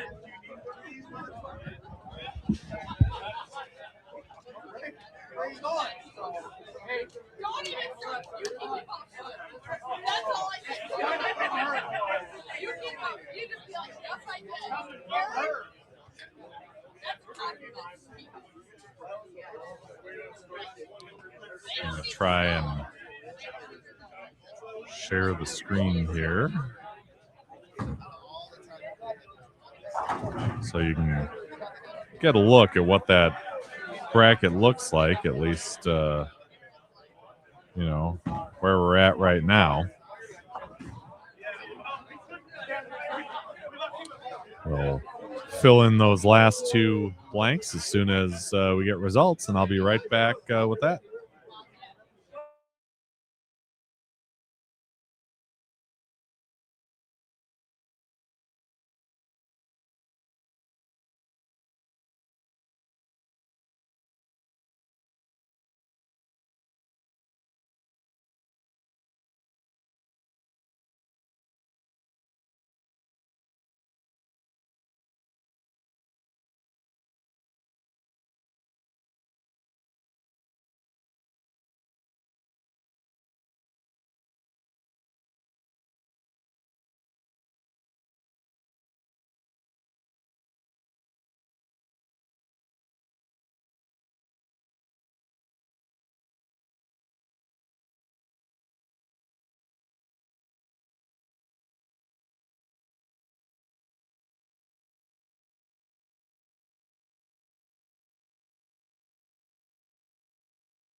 It would be easier to talk if I actually unmuted the mic. So here's a look at where we're at right now. Blaine Brook against Three Rubes, Wawa's against Croix Area Fence, Lakers won against Wally's Vending, Team Cager and St. Croix Lanes, which is going by a different name in the standings, but they went by St. Croix Lanes on the roster, so that's what I'm going with now.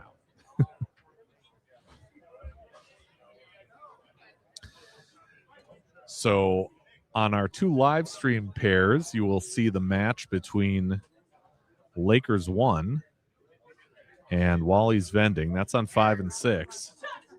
And on 7 and 8, you've got,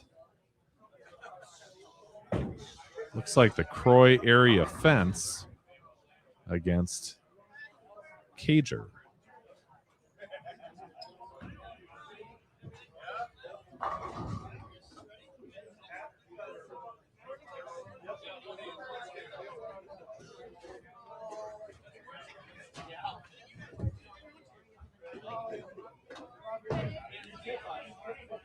So remember, each of the bowlers gets a practice ball on each lane, one per person. The higher seed selects the starting lane. In this case, you've got, or maybe it is Wawa's. Yeah, it's Wawa's, I think, on 7 and 8 with, is that Croix Area Fence? Yeah. Andrew Tomley, Randy Muse, Tony Miller. Wawa's with Mike Tomley, Jason, and Nate Tuchel.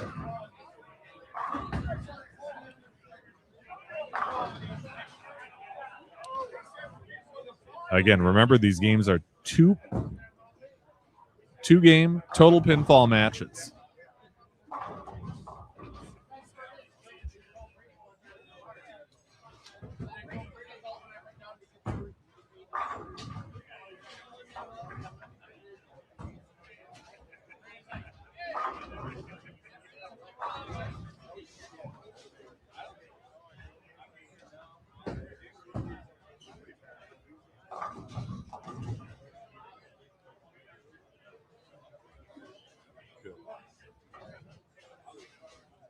For a moment there, I was afraid my bracket was wrong, but we're all right. Just head over to that website that I put in the chat, and you can see that bracket for yourself.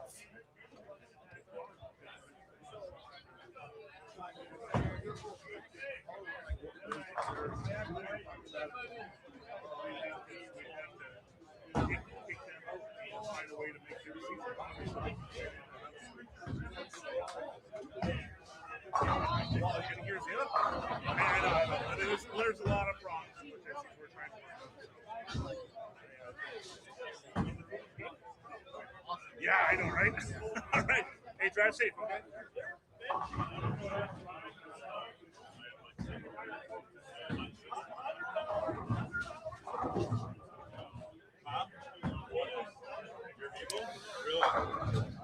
Hey, there's Warren Mansky saying, let's go Wallies.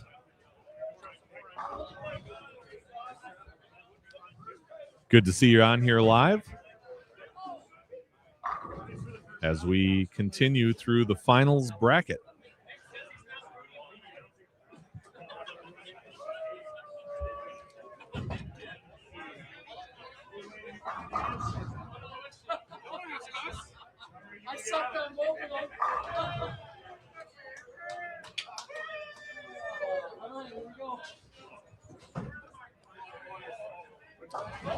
All right, the practice is done right here with the Croix area fence and Wawas.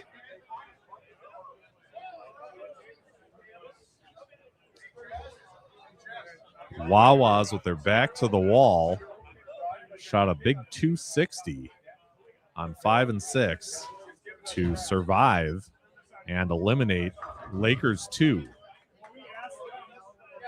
On the other side, Wallies had a solid 2-game win over Wee Bowl. Ahead in both of those games.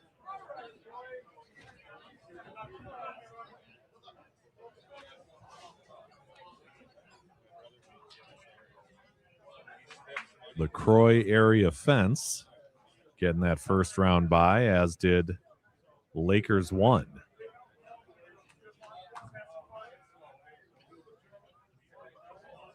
And Lakers 1 thrilled this crowd with a 300 to start out the semifinals.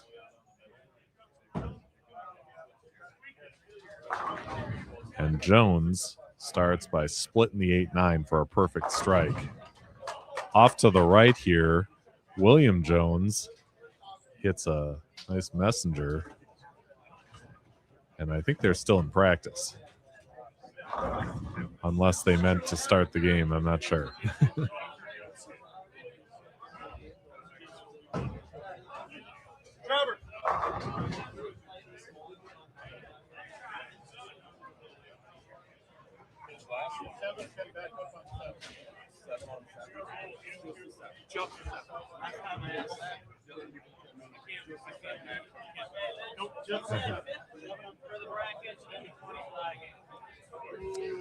All right, so we got to get the 7-pin reset on lane 7 for the Wawas as Andrew Tomley converts for Croix area fence, and the drink just hit the floor. You can't really see it. It's off screen, but yeah.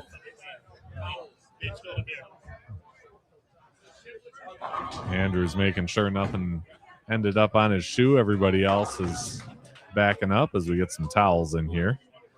It's a little off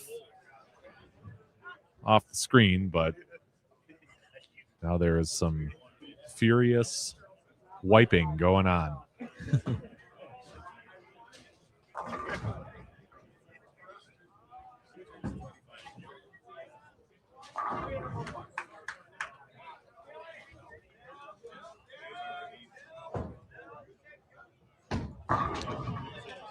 Helen knocks out the 9 for Lakers 1.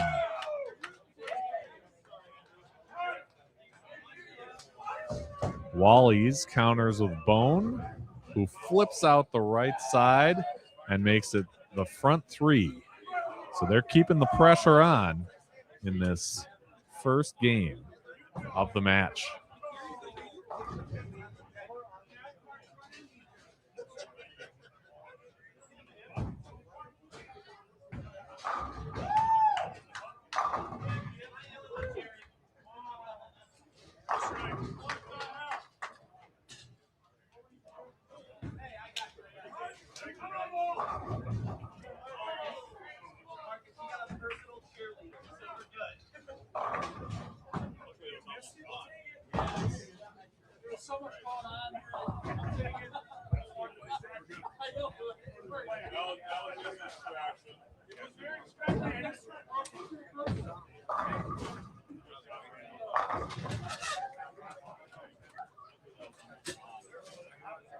And a 10 pin for Clements.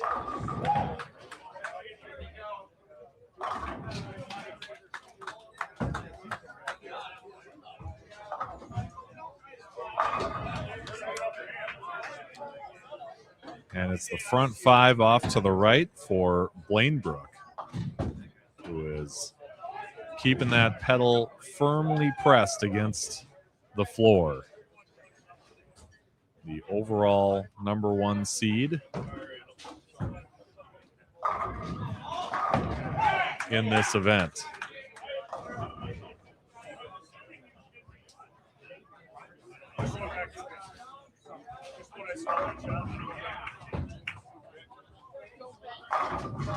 And Kurkowski makes it 6 in a row.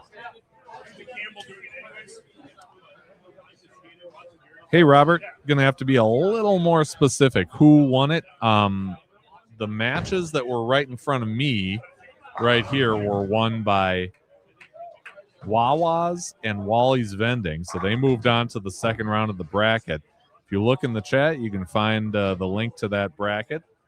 And that is updated right now. So we've got 8 teams left. And Craig says the lanes must be coming to Wurs. Yeah, they've got a nice start. And they need every stick because Lakers 1 is hanging right with them. And a 10 pin for Robillard.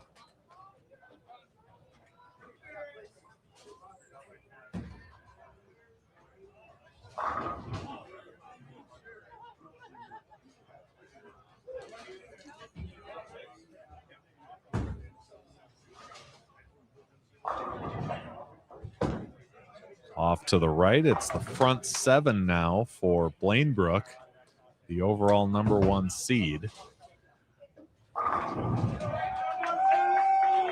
3 Rubes, 5 out of 6 strikes, but an open in the third. Oh, and a nice messenger for John Cryer Jr., who just gets that 10 pin out, or 7, I should say. I'm used to saying 10, but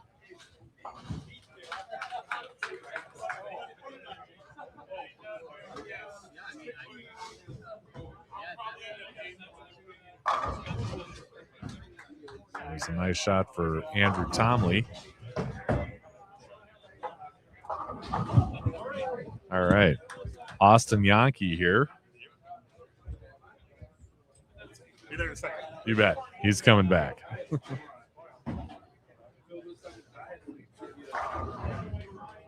All right.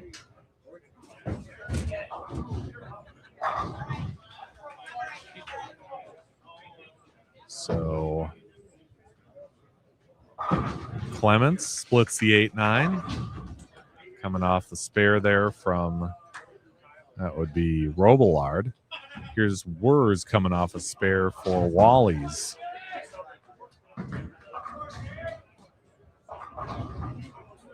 And he gets the 4-9 to collapse.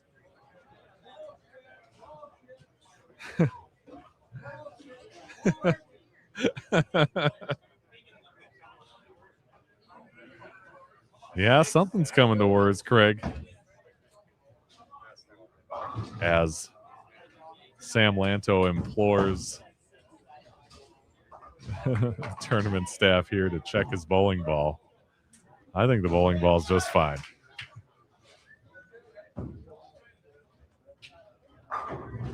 And Bone, ringing 7.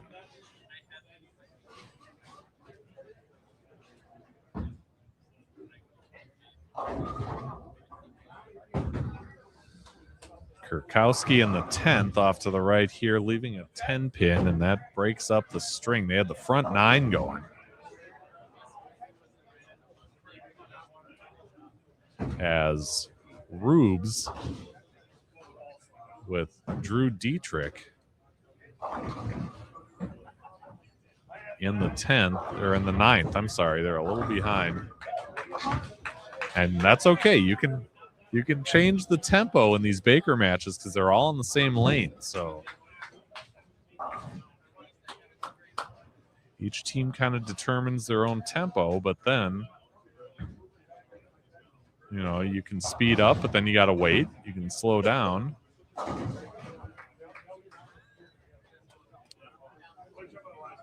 You know. So 232 is the best that Rubes can do. Meanwhile, 279 for Blainbrook.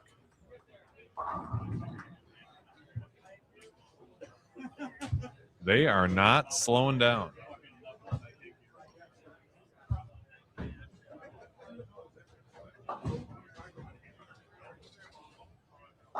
Oh, Andrew. Yeah. Beautiful shot. Now, I know the viewers couldn't see it, but there was that crawl on the screen saying bowling ends at midnight. Do we have a hard out at midnight? No. No. I don't think we'll be here that late, but that would be kind of disappointing if we went all that way and then, tournament's over. It's done. Come back the next day. Yeah.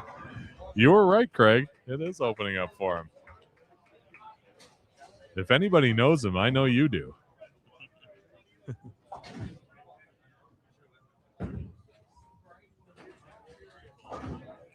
Yeah, I find it pretty crazy how the scores just keep on going up and up and up. I mean, there might be a couple teams that are, have a game that kind of fall apart, but just because of a whiff or a split. But I mean, the teams that are streaking, I mean, they're really, really going. Oh yeah, nothing like qualifying. Except for Blainbrook, if anything, they're getting even better. Yeah, like a well-oiled machine. Yep.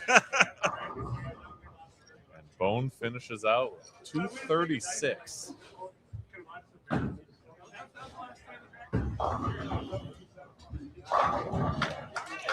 not sure if you announced this. 228. Not sure if you announced this earlier on, but there is no handicap left in all these teams. So this is all straight up scratch bowling. Okay. Yeah, I didn't know that. No. So thank you for bringing that up. Even the Wawa team? I think Wawa's has a couple pins. Oh. Never mind, they have one pin. One pin. Pretty close to straight up then. But that's per game, right? So per game, yep. Two total. Two total. Yeah. But other than that, where are they at? Wawa's right here. Okay, straight ahead of us. Craig says, we have had our battles. I usually come out on top. Just ask him. I tell you what, Craig, I'll wait until after they're done to ask him about that.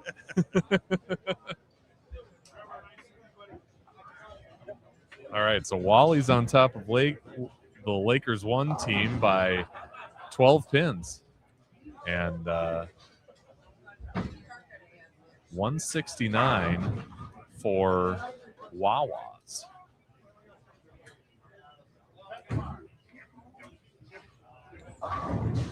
Rubes are in a big hole as they start game 2 over there. But they start things out with a strike, so there you go.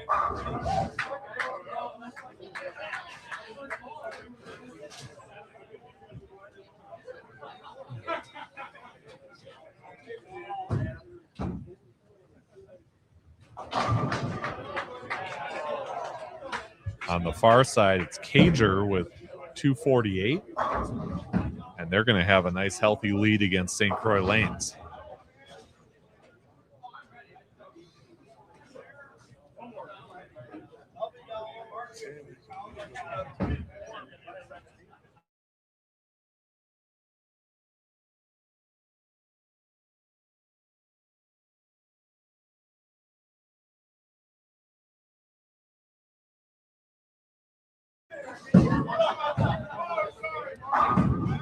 Craig says he did beat me for an MSC title. Okay. But that's only once, right, Craig? I'm sure you've had tons of matches. So. All right.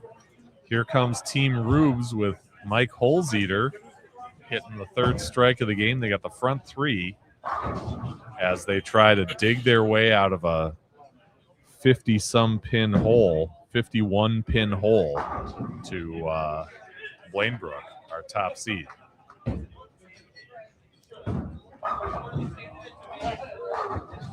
Oh, and there's Wurs again. He's had some hard luck on some of these breaks coming through qualifying and even early on in this bracket final, but now he's starting to catch fire. I think it's kind of interesting. A lot of it, when you make a good shot here, it seems like the pins are glued down, and then sometimes when you make a bad shot, they'll go anywhere, everywhere, and it feels like it carries the world. Yeah. Yep.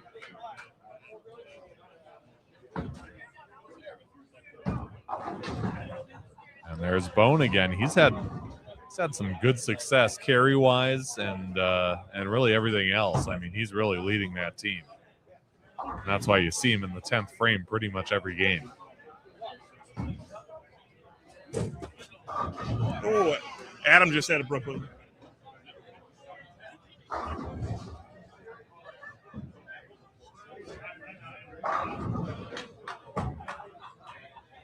So a slow start for Blainbrook, who whiffed a spare in the second, but here they come again with a double. Oh. And Drew Dietrich almost. Just by the hair. Did the same.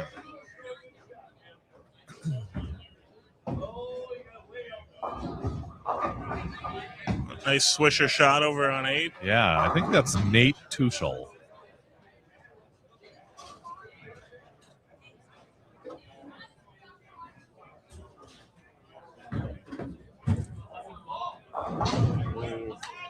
Marcus tried for a 3-bagger over on lane 3 and just was a hair light, leaving a 4-pin. Okay. Here's Helland as Lakers 1 working on the front 4, and he goes up high for a 310. Oh. Johnny just balked. He's really good at those stops like that. I don't know how he does it. Yeah. And once I get going, I get going. Yeah.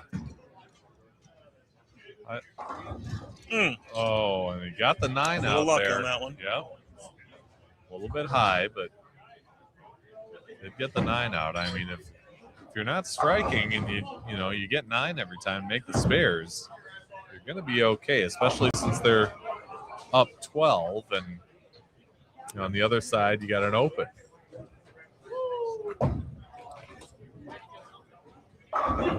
Nice shot there. I'm not sure if that's Tomley or the other. Mike. That's Mike Tomley. Okay. Heck of a shot.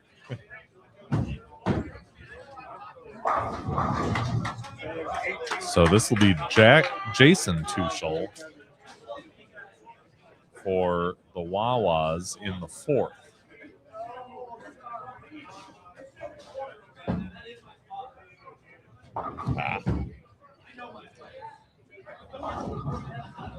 A lot of light shots going down the lane as of late. Yeah.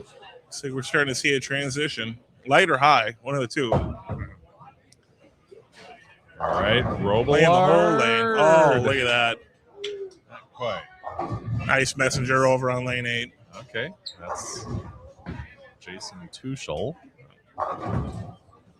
And another one on 6. Oh, couldn't quite get the 7 out there.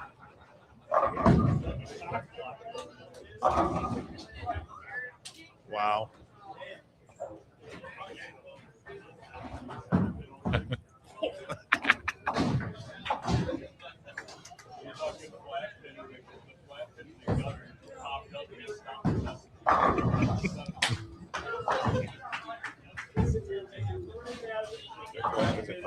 Bone takes down the 7. Probably like 33.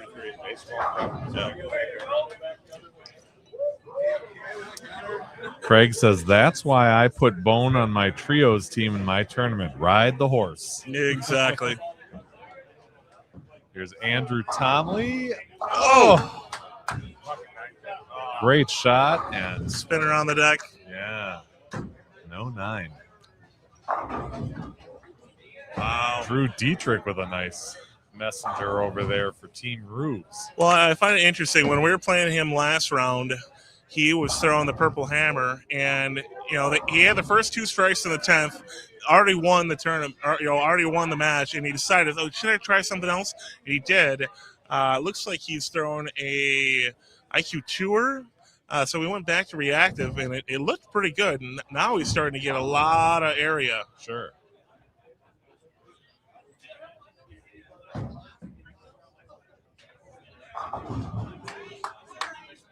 And a guy with that much hand, I mean, once they move to reactive, oh boy. Yeah. Oh, nice break for the Lakers. For Jackson Helen. What do you call it? Through the face, kicker 3? I just call it a snowplow. Yeah, Tis pretty the much. season. Yeah.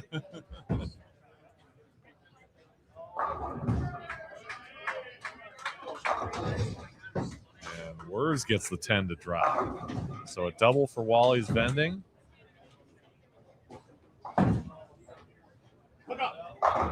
Oh. And that's a tight one with Wally's up just 2 sticks going into the 9th frame. However, they were up 12 going in, so tight match. Tight match, and Robillard makes it 3. They're going to rely on Rob Clements. Nope, they're going to rely on Robillard to take the 10th. Okay. And he's got to have them all. And get some help, too. As a quick little communication, eye to eye, gave him the nod. I got this. Yeah. But Bone hits another one in the 9th. And oh, he's staying too. They're going back to him in the 10th. See the 2 heavyweights throw some punches here. Yeah. See what happens. But for Lakers 1 to win this, they're gonna need some help. Yeah.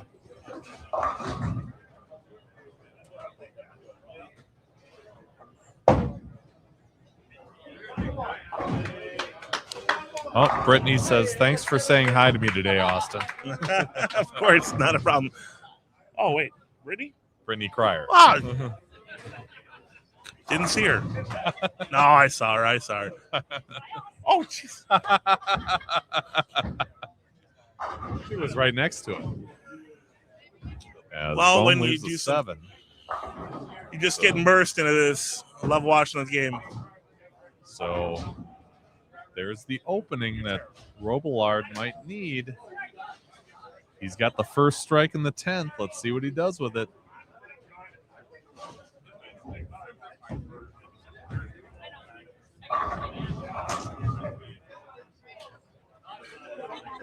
He's taking his time. He knows how much is weighing on this shot. You'll see him come into the frame on the left side there. You can just see him holding his ball, taking his stance.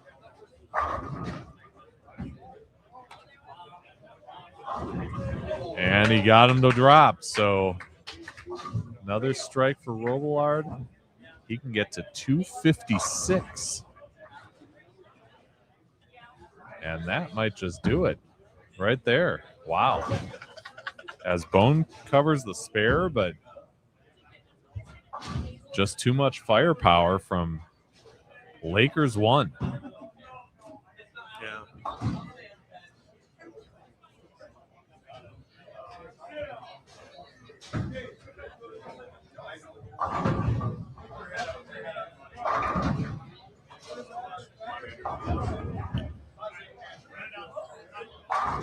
There he is again.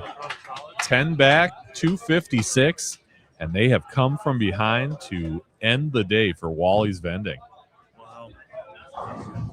Well, and this match on 7 and 8 with St. Croix and Wawa's is becoming a sneaky tight match. Yeah. They just seem to be getting all the breaks. There's Tomley.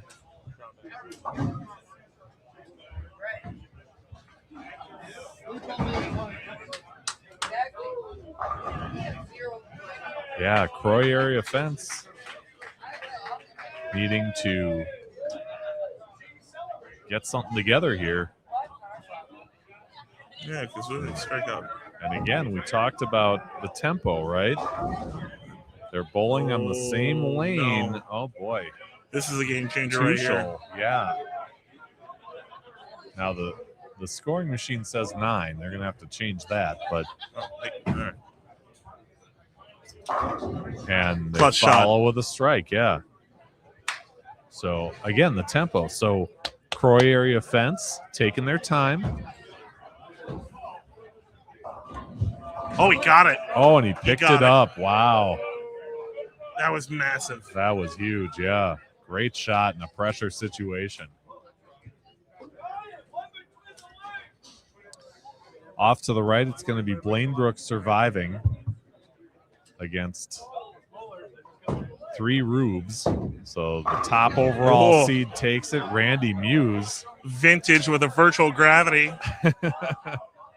2009 edition. Yeah. Crushed it.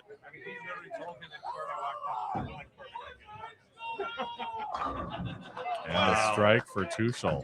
He's going to take it. 236.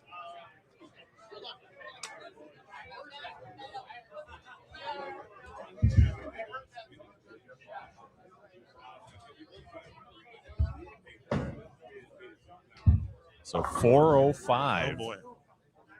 for Wawa's. Croix area fence can get to 204, and that would be 406. He needs them all.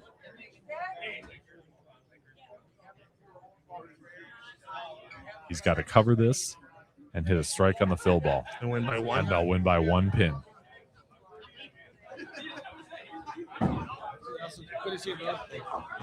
And he only gets 2. Wawa's survives again. Wow. Did not expect that one. Well, I mean, any good tournament, there's always some upsets. 405 to 392. And Wawa's is moving on. Holy cow.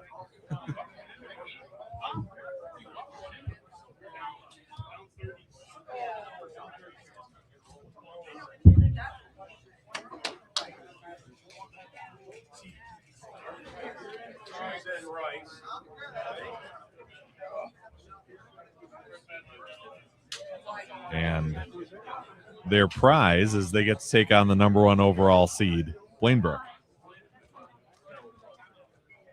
Meanwhile, Lakers 1 will move on. I'm not sure who won that match between Cager and St. Croix, but I'll figure that out and be right back with it.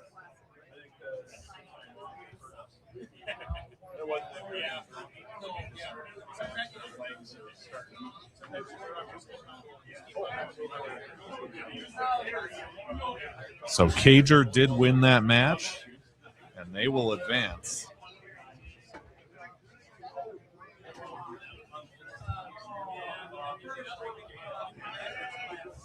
To take on Lakers 1. So we are down to our final 4. And I am updating the bracket. A couple hell of a matches. So now next up we have Blainebrook versus the Wawas on 5A and 6. Next round on 9 and 10. Lakers 1 versus Cager. This is all straight up bowling. No handicap.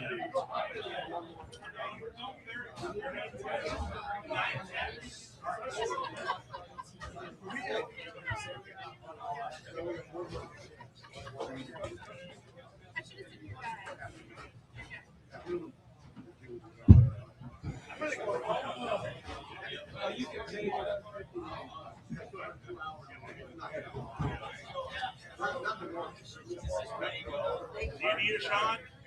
No shot. Do you want one? Oh, okay.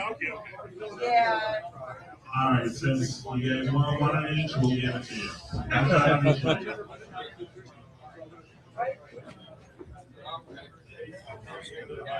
Wait a quick second so we can turn on practice. Okay, here you go. Vince, we couldn't put him on 7 and 8. Oh, yeah, champion on 7 and 8. Yeah. Oh, because you don't have it Yeah, on here. I don't have 9 and 10 on there. That's okay.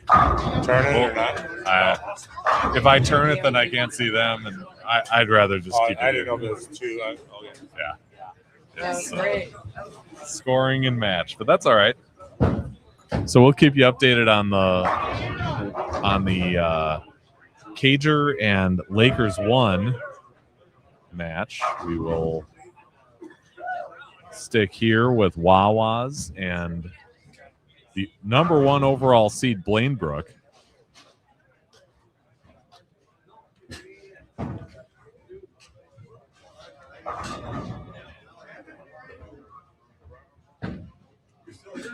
I'm not going anywhere.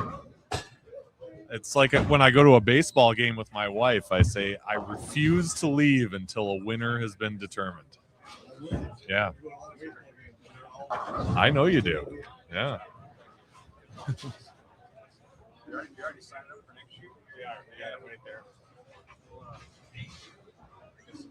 I can't just,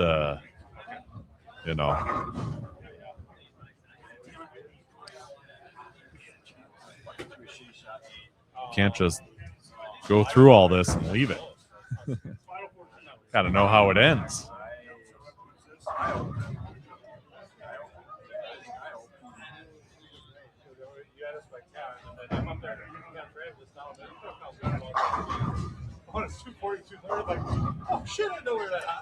So the final 4 teams getting their shadow balls in. We'll have the championship match on 7 and 8.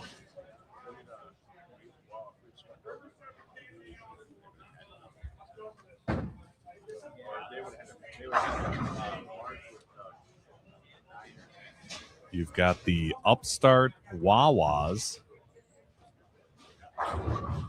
who shot 260 to survive their first round match, 236 in game 2 to survive their second round match. And now they get the number 1 overall seed, Blainbrook, who defeated 3 Rubes in that last match after securing the bye in the first round. Meanwhile, off to the right, Lakers 1. Tough match with Wally's Vending. Just squeaked by. Up against Team Cager.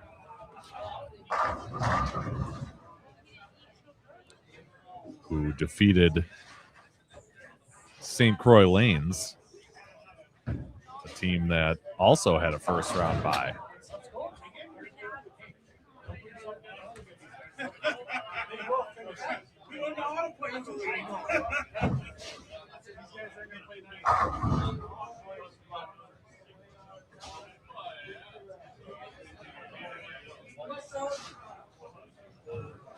All right. Fist bumps all around. And it's time to get to it. Again, 2-game total pinfall matches on both sides.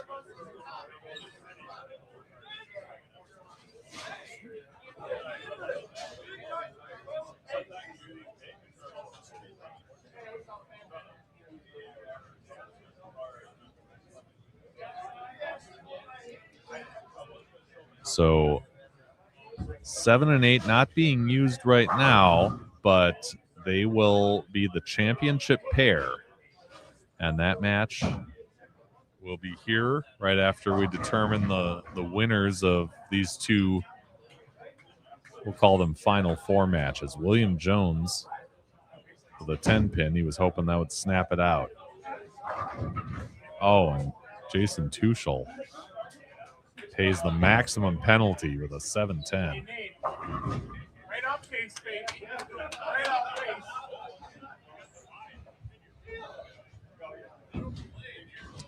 Hello. I'm back. I am back. Right. So Let's see here. So we've got Blainbrook and Wawas that we're watching here. We're going to keep people up to date on Lakers 1 and Cager because that's a little out of my view. Yeah. Well, and kind of the unique thing is Cager, they won. I think it was the second year that they won it. So they are the only team that is a past champion. So okay. It'll be interesting to see if we crown a new champion or if they take her down again. Sure. Adam's been throwing the ball good all day, though. Oh. Spoke it into existence. You really did. Man, that was a great shot. Right by the 8 pin. Meanwhile, Cryer Jr. Jumpers. Yeah. Here's Nate Tuchel on 6. Remember, he covered that 9-10 split to survive that last match. And he starts out this one with an X. Kurkowski. Wow. Oh, that one jumped up. What if they're just seeing a little transition, or if he missed on that one? But I mean, granted, we're not standing right behind him, but that looked good from this angle. Right.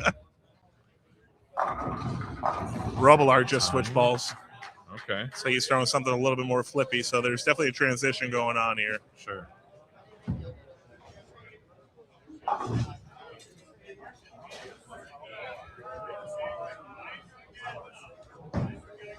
I heard one of the guys back here, pulling for the Wawa team saying, don't get into a deficit against this team. Otherwise, they will end you. That's just paying a little respect. I couldn't agree more. Yeah, they need a fast start. So Jason Tuchel with an 8 pin.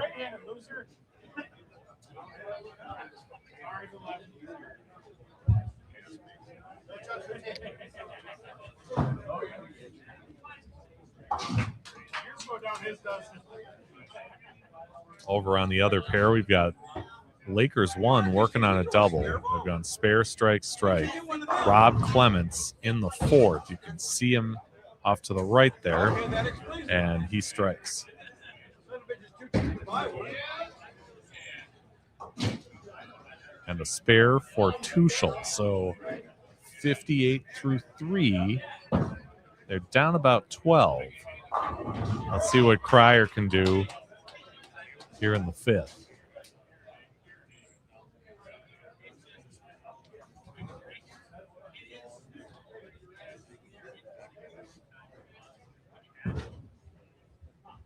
A little bit light. Left a 3-6. That was Cryer. Wow. Yeah.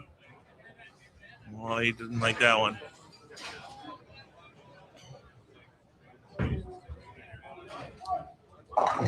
Wow. Up high for Nate Tuchel with a 3-6 of his own.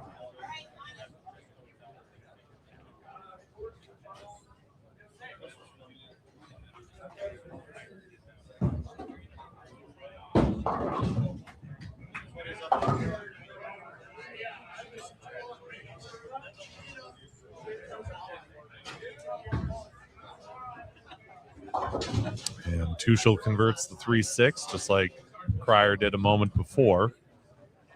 So Blainbrook will maintain a slight lead. Just 4 pins separating these two right now.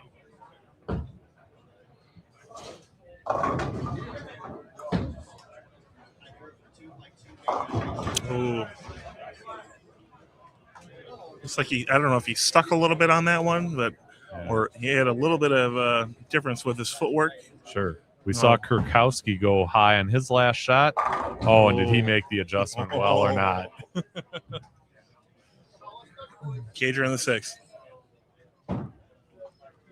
Ooh. Missed out. Was able to recover. Yeah. Lucky you didn't leave a 2-8-10 there. It was close. It was close. Yeah. And a spare for Tomley on the Wawas. Robillard the same. So He almost looks stoic when he's on the lanes. Nothing phases him. yeah.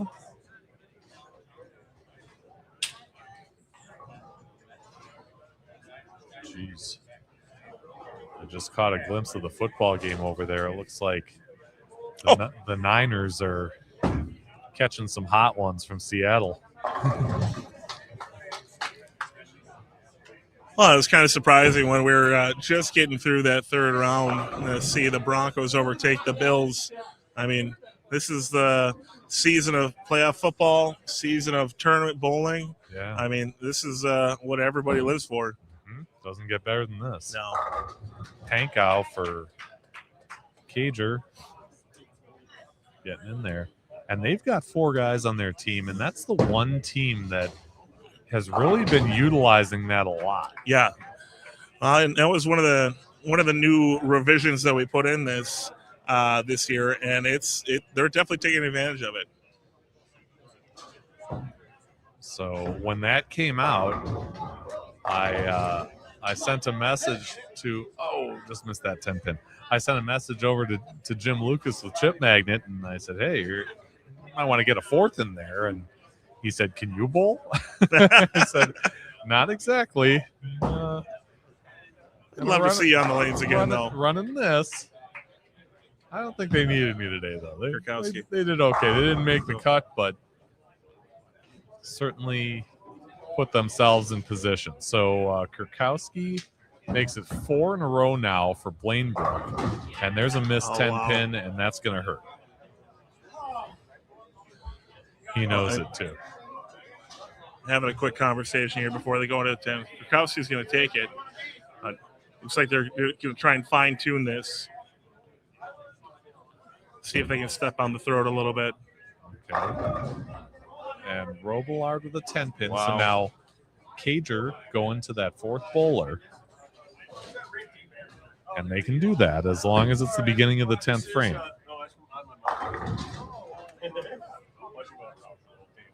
I think it was Aiden that was sitting. I think so. Wow, strong. No. Aiden is the one in the light blue shirt. Yep. And then Al, that would be Nate, right? No, I'm sorry, Marcus. So that's Marcus. He was thrown earlier. I think Aiden's been sitting this match. Oh, I see. Yeah. Okay. So he's been in the whole time. I think so. Unless they threw Al in there halfway through, which is possible. Right. See, it gets a little tricky with 4 players. Right. Oh, wow. Kurkowski, fine-tune that, got it. Was there any doubt that he was going to come back with another strike or 2? Well, the one in the 9th was just a hair high. That's why you had kind of that 4-pin kind of swish around. Yep. And now he's just fine-tuning after that conversation. And again, they're going to put up a high 240 or 250. Wow. Oh. Marcus Cager just missed that shot in the 10th. Not a huge deal. Only lost a pin on that. But at the same point in time, every pin is needed, especially in quarterfinals. Sure. Well, this would be the semifinals.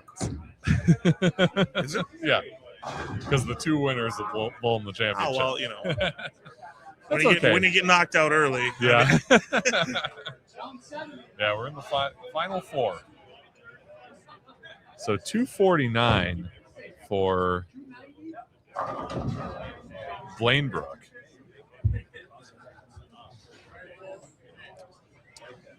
Cager wins 224-205, at least in game 1, so they'll have a 19-pin lead over the Lakers.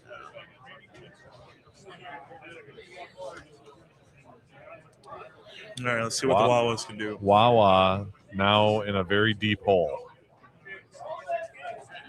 And we saw the 3 Rubes have a similar situation. Yeah. They were trying to claw their way out of it, just ran out of time. Oh, 10 pin for Pankow.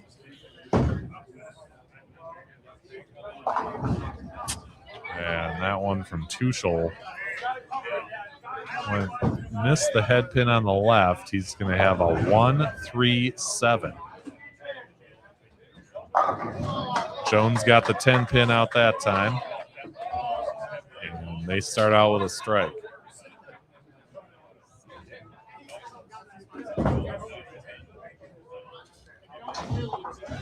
Oh my gosh. Great shot at that. The head pin just went in front of the 7. It's been amazing to me really through this whole tournament, right? Blaine Brook has just put themselves in such good position all the way through that they're like constantly in garbage time. Yeah. You know?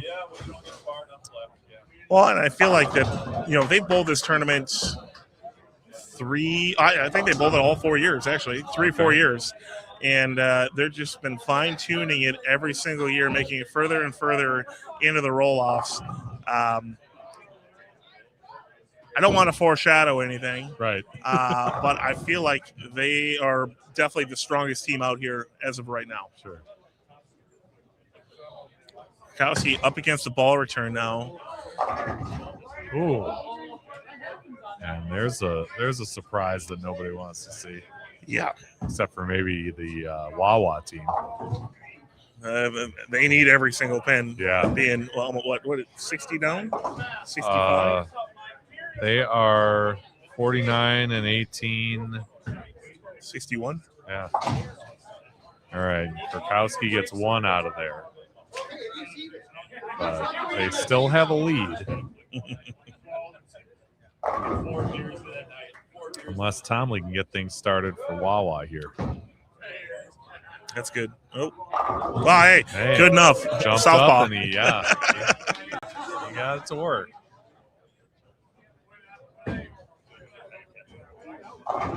Wow. Yep. Light swisher. Jones is getting locked in now.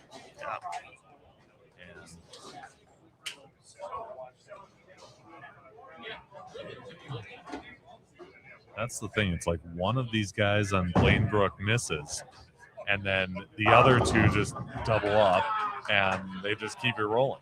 Well, it almost looks like they're competing with themselves with, you know, having the lead that they've had. It's like, okay, how many shots can I string in a game on my own, even though they're working together? Because they look like they're all so locked in. Even that 7-10 from Kurkowski, I mean, it was pocket. Right.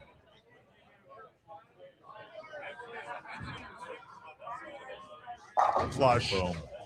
Jeez. You see it so many times that it's like, ho hum. Yeah. You know, just another shot.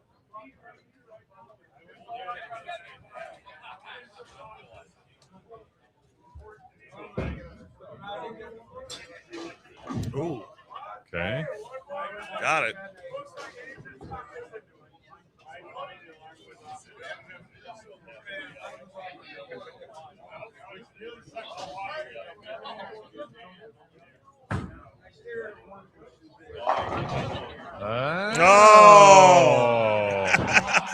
Really bending the lane over there on lane 6.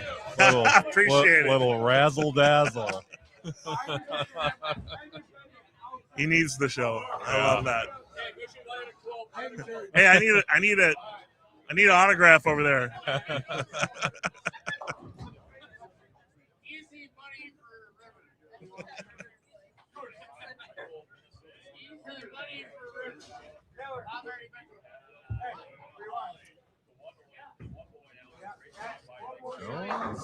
I mean, there it is. It'll be interesting to see them on a different pair. I feel like all the high games have come off of 5 and 6 the whole night. Sure. I mean, they've been solid all day, but you know, that's definitely a hot pair right now. Yeah. Lakers won, have strung 5 in a row after that split in the first. Ooh. And despite the 19-pin lead for Cager, they're in some big trouble now. Yeah, they are. Rob Clements hits it for the 6th time, as Blaine Brook also with 5 in a row.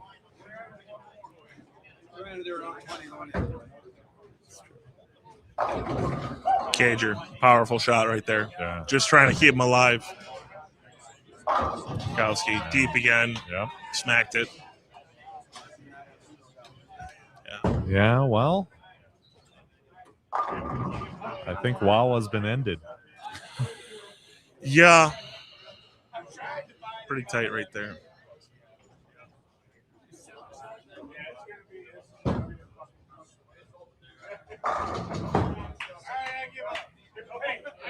I would say we're looking at Blaine Brook versus Lakers 1 in the championship match here.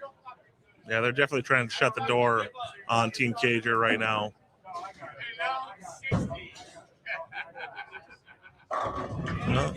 Al wants to keep him alive, though. Here we go.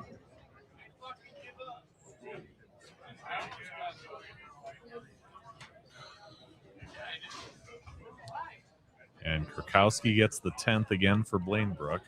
I'm going to say a strike. Oh, he's trying a different ball.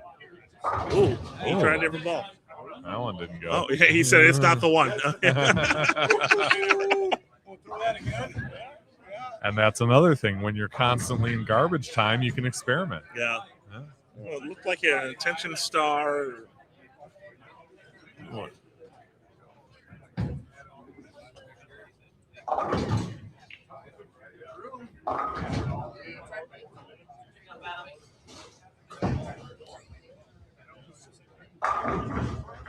And yeah, every shot is so important, but when you have the kind of success that Blaine Brook has had all day, you just kind of feed off each other. Oh, yeah. And, you know, one guy strikes, the next guy doubles. Well, and I know they bowl together in league, so they know each other's moves very, very well, and they've been doing that for multiple years. Okay. Which is a huge advantage, especially in a tournament like this, where every frame is so pivotal. 242 to go with the 249 start. Okay. And they are cruising.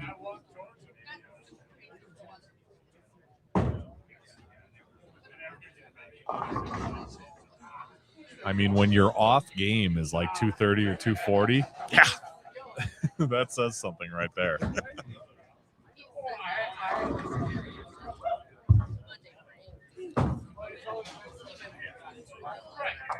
So a 7 spare in the 9th for Lakers 1, and they're going with Joey Robillard in the 10th. Tyler, what ball? What was it? Light hit, but couldn't trickle out the 7. The one I carried, I knocked on the tip end. Yeah, that was hepatized. Okay. What were you feeling before? What's the blue one? It was pecan or something. Pecan. The track. Oh, Paragon. Yeah. Cager hits the strike in the 10th. They've still got a chance at 213. What's the lead? 19 pins? 19. The Lakers had 205 to Cager's 224 in game 1.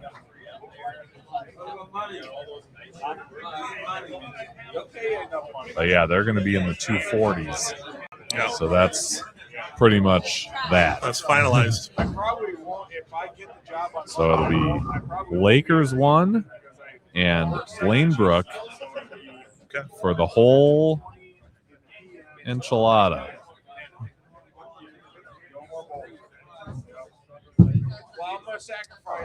All right, while these folks finish up, I'm going to turn the camera to get a little tighter focus on the championship pair. Be right back.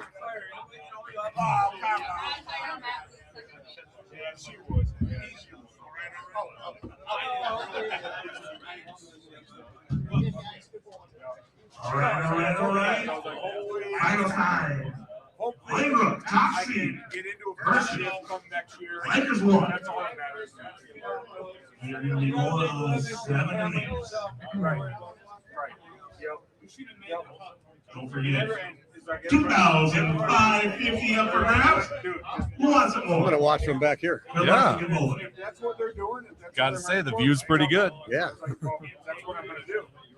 It's like I'm not going to sit and wait around for a fucking first shift. I'm going to wait around for no. All right.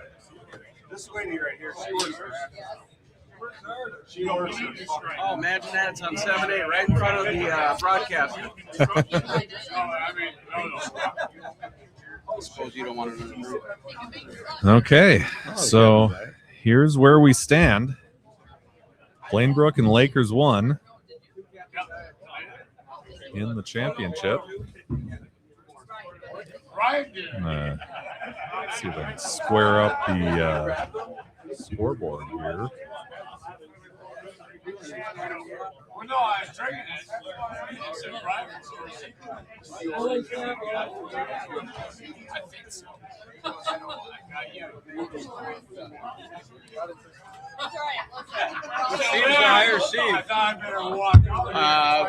Flamebrook is the higher seed. We're number two. Whatever. We're number 2.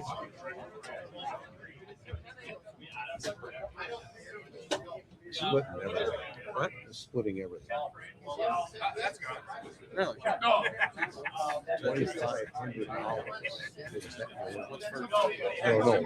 Oh, that's just for bet the win.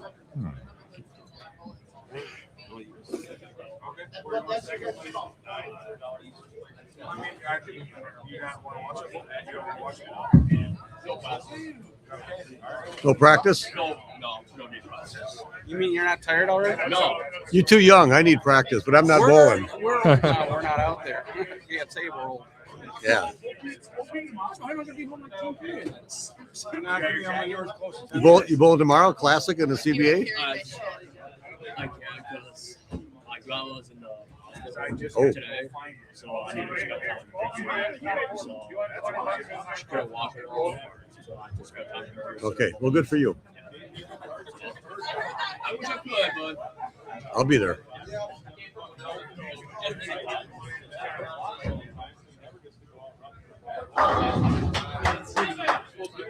All right. So Blainbrook starts things out with a strike from, I believe that was William Jones.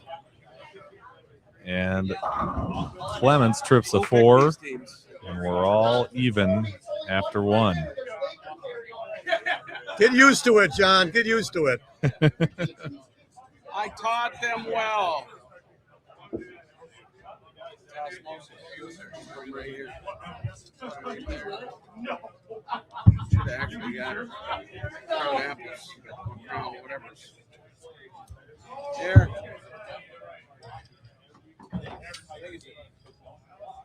Crier Jr. Jackson Get had up that with snowplow.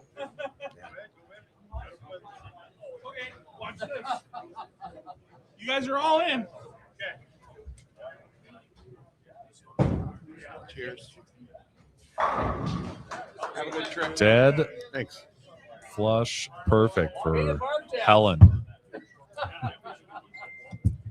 not getting up tomorrow. I was going to get up and go on at 9 o'clock. I need to practice. I'm going to be at Classic at 8. Then I'm going to be at the airport at 4:30 on Monday. Oh, you got to do that again? Oh, you're on that same flight. Whoa. Out of range. It's not out of range. It's out of range. Out of range of the rake. Wood. Wood out, they call that. Wood out. Little light for Robillard, and he's got a 2.45 to shoot at. Whoops.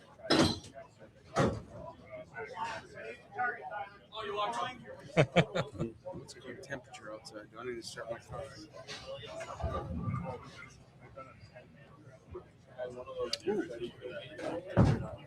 It might be a car warm up. Uh-oh. Joey, what are you doing?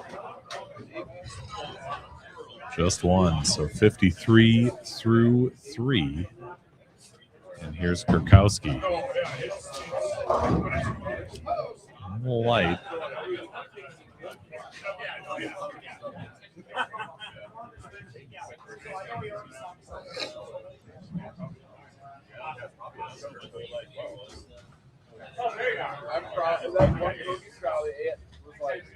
Hi. Up high for Clements and doesn't get the 9 out.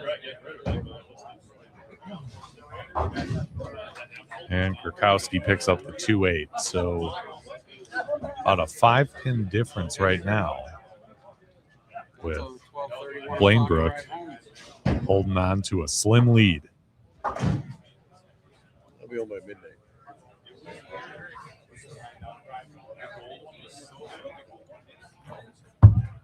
You gave me your straw?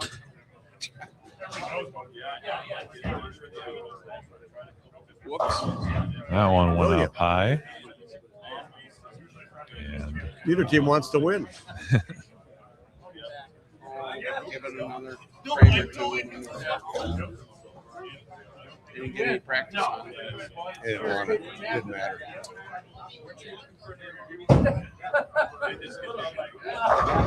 Helland Wow. right through the rack. What is Sheridan Jackson? Half? I have no idea. He gets, him and Rob actually both get half the share. We should not. Lakers won with a pretty tight match in the semifinal, knocking off Team Cager. And there's a strike for Robillard. It was Blainbrook. Not nearly as tight. Pretty much clobbering Wawa to get to this point.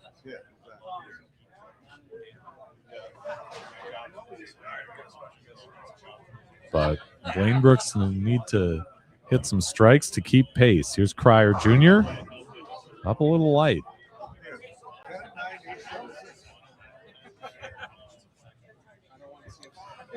Three, 5, 6, 9.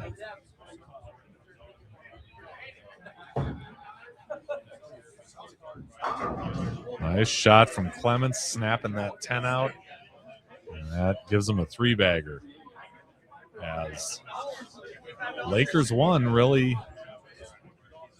putting some pressure on Blainbrook early. Pretty much the first ones to do it. See how this all plays out. There's a spare for Cryer Jr. Well, they're staying clean. That's They the are most staying important clean, thing. yeah.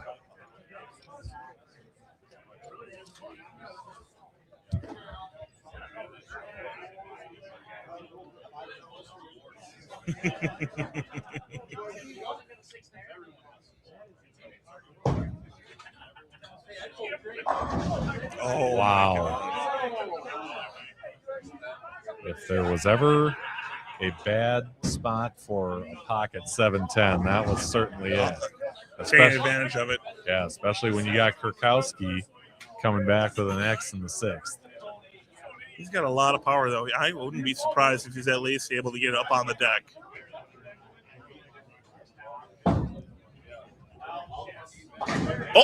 Oh! Hit it in the right spot. Yeah. So 159 through 8. So you're looking at 219 max. Blainbrook in the 7th with William Jones. A little bit of light. 2-5.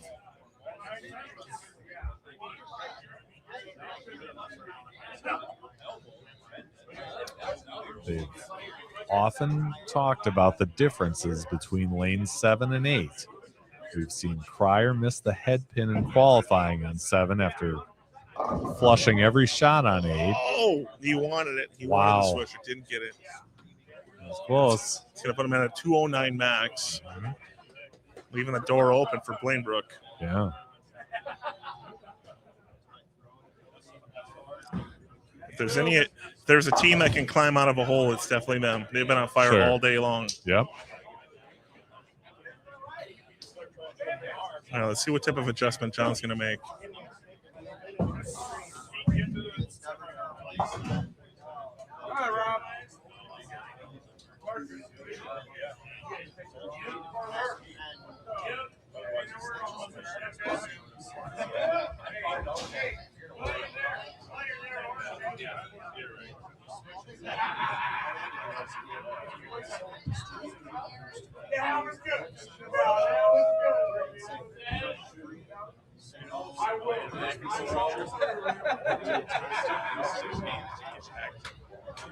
Good off his hand and Look at that. look good Little fist pump. in the pit. Well, they've all taken turns at throwing the 10th, so it's going to be interesting to see with who Blainbrook is going to choose. Yeah. Rob wants it. You'd think a lot of it depends on what Kurkowski does right here. Yeah.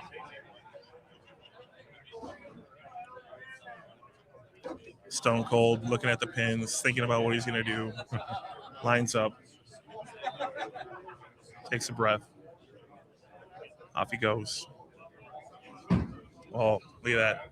A lot of hand. Got it. Bang. So He's taking it. He's taking it. Yeah. Rob covering.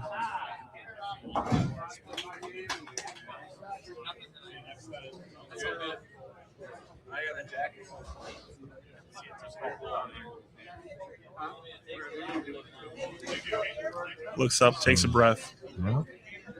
He knows. He knows what he's doing. Yeah. He wants needs a mark to take the lead. I think he wants this one a little extra. I don't know if you heard that whisper, but Cryer does not like this pair. At least lane 7.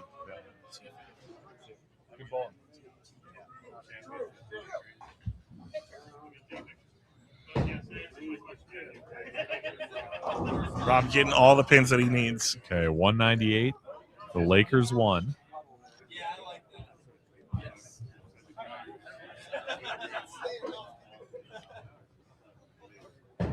Got it. There you go. Now, is he going to make an adjustment? Yeah. He tried the ball. And, field ball strike puts him up by 2. It's only 2 pins, but it's also mental, It's a mental thing. Yeah. He's sticking with what he's got. What is that? It's a hypnotize.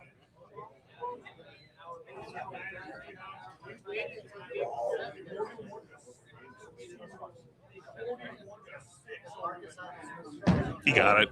It's a strike. Oh. Wow. Well, you said it was a strike. Yeah. Wasn't the way we expected. But Not the way it happened. yeah. So 200-198 in game 1.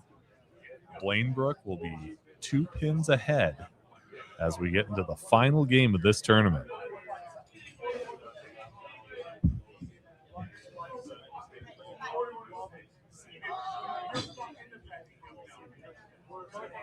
Want to give a final shout out to our sponsors while I'm thinking of it. St. Croix Lanes, River Falls, St. Croix Pro Shop, Falls Theater, Ace, MAS Solutions, Green Oasis, Chip Magnet, Shatek Lanes, Storm, Turbo, Motive, and KR Strike Force.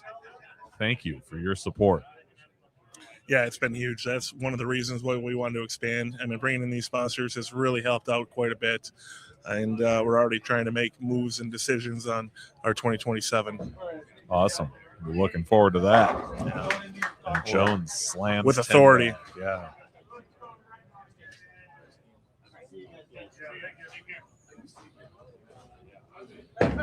Easy cover for Rob. Oh, you think he's probably done 1,000, 2,000, 3,000 of those in his lifetime? He knows what he's doing. maybe over 10. Yeah. The only one that matters is the next one, right? Exactly. Is he throwing a phase 3? Yeah, he is All throwing right. a phase 3. That R3S hybrid cover stock, perfect for something like this. Ooh. All right. That's a change.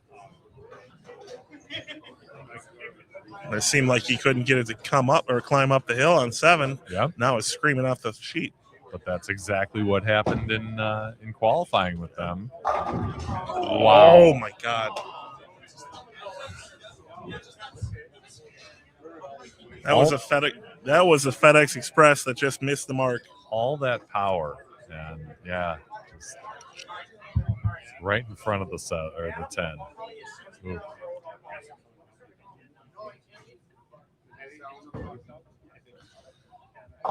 Cryer takes care of the spare. So strike spare for Blainbrook. And here's Helland going after the 10 pin. Got it. Okay. All right. Krakowski. 1 pin separating these two teams this game. 2 pins last game. Wow. That one didn't come up. Well, it's interesting because he was getting all the hook from the world on 7. Yeah. Cryer's getting more hook now versus 7. There's definitely a difference in topography on these two two lanes. 2 lanes, yeah. Robillard with a nice swisher strike there on 7. That's gonna give them a little frustrated little about that lead one in the game. Let's see what Clemens can do to put some pressure on. Don't tell me I'm not seeing this. Well,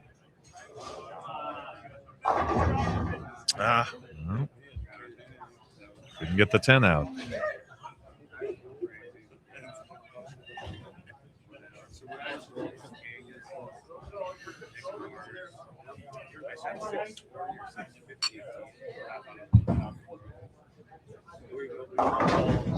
And he ends up high with a 6-10. So yeah, who wants it? Oh boy. Uh-oh. We were just talking about all the 10 pins he's made. But the next one, that's Yep. the one that's the most important. Exactly. So 67 through 4 for Lakers 1. Let's see what Jones does. Historically a very good spare shooter.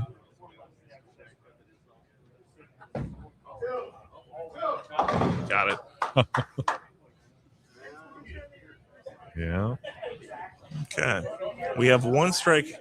Each team has 1 strike through 4 frames. Yeah. So definitely not easy with all this star power. Right.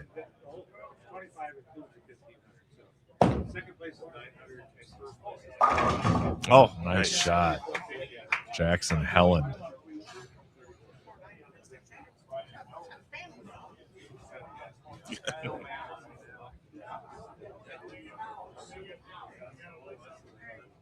And this is where the experience starts coming in. Yeah.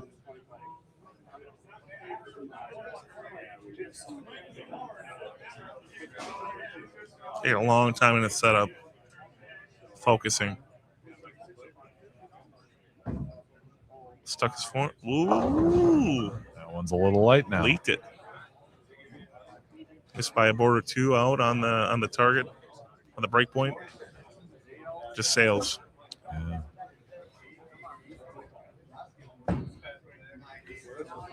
Oh, great shot. Well, it's funny because you said Jackson was up last. Yeah. Jackson was high as well, but he got that kicker off the 9. Mm-hmm.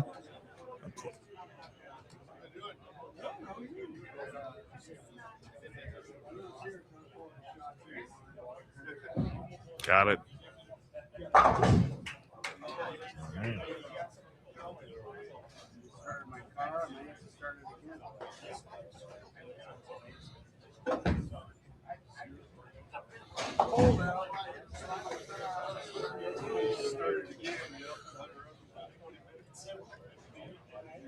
Big shot, Joey. Krakowski. He switched balls. Did he? All right. Yeah, he switched. He went from the Hypnotize to the Paragon, which I do believe is a hybrid. You wanted something just a little bit earlier. Okay.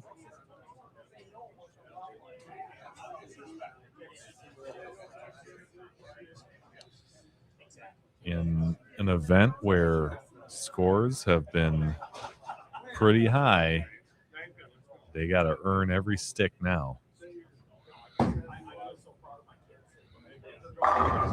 Nice. Clements 10 back.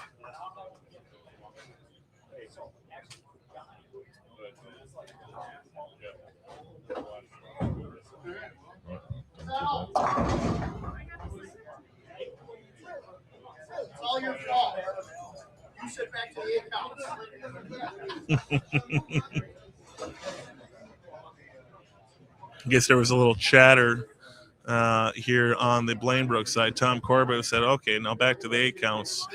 And by golly, that's exactly what happened. Ooh, this might be the game right here. Wow. Greek Church. Well, looks like, at least from this view, that 9-pin on lane 7 is just a hair off. So if he's able to clip it right, he might at least be able to get 4, if not 5, if he's able to place this ball in the right place. Okay. Oh, he's just going for count. Okay, got him. Got 3 of them. All right. Can't blame him for that, though. Every pin matters. That's right. So they can max out at 193. Blainbrook can get to 224 with the next 5. Ken's really thinking here. He knows this is a must-have. I would never accuse him of rushing a shot. No, not a bit.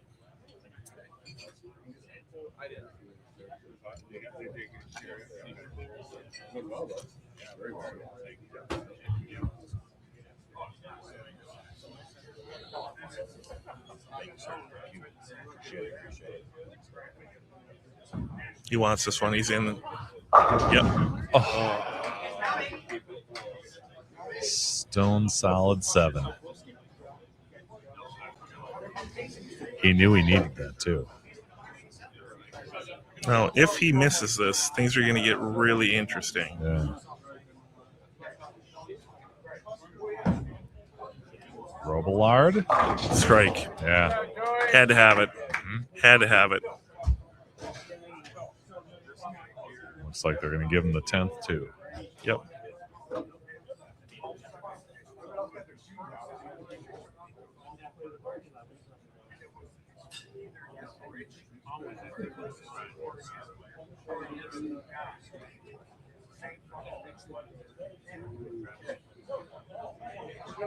It's on target. He got it.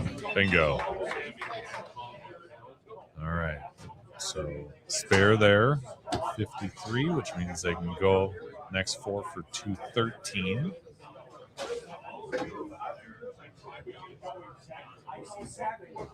Again, they came into this with a 2-pin lead. Got it again. And if this gets close, that could loom large. And remember, Krakowski did change balls. That last one read much better. Yeah. Throwing it again. Oh, my God. That thing was just nailed down. Man.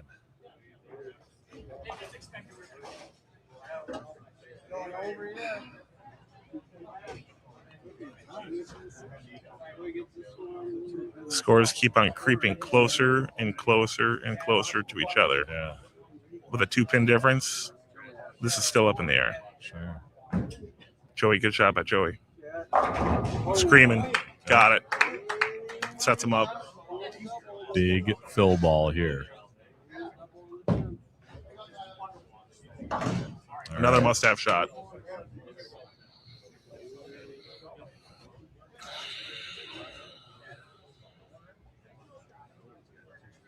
And it looks like he'll take the 10th, too. All right. Robillard on the fill ball. Looks good. Oh, got it in a little bit. Just kind of floated a little bit long. Just a hair. 192. Roll off. Another 2 games. Why not? Oh, we do 1. You want to do 1? Don't tie.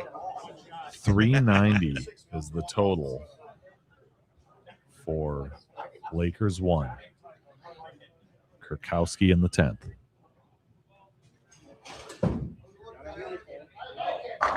Oh, got the 10 out.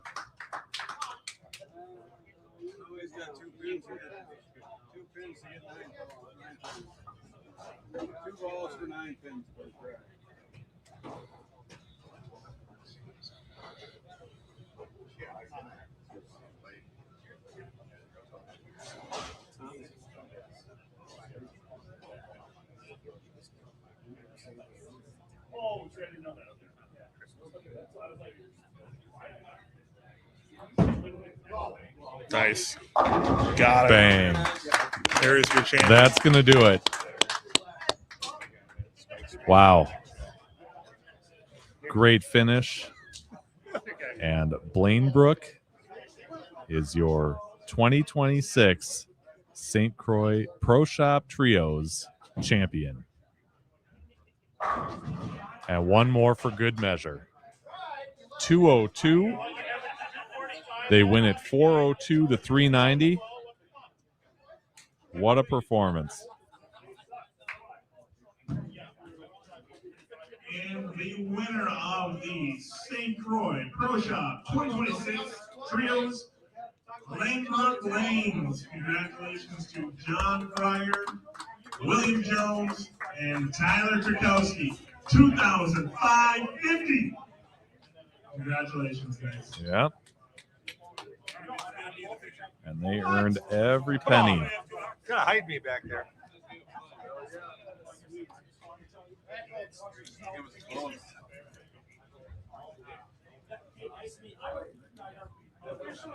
I know the name, but it's like. I know. I was Johnny's so Johnny and I have been waiting for years.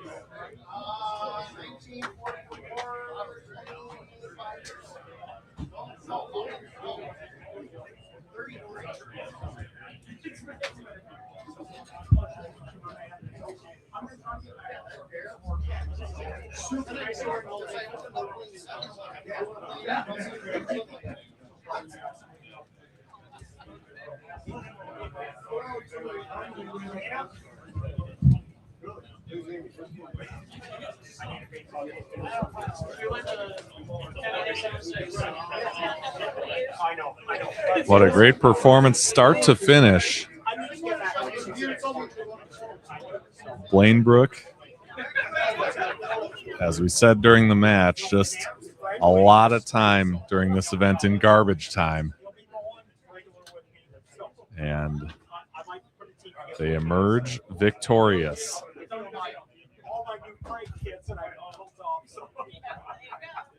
It is kind of fun to say that the whole team was all my high school kids, so it's like, and the fact they still want me to bowl, so it's like, yeah. Take the novelty check. Why do you put a 12th place bowler in that picture?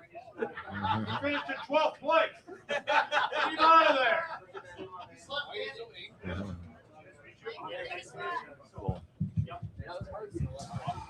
Great bowling to Lakers 1.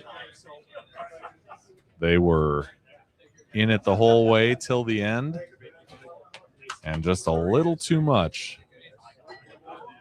A little too much Blaine Brook.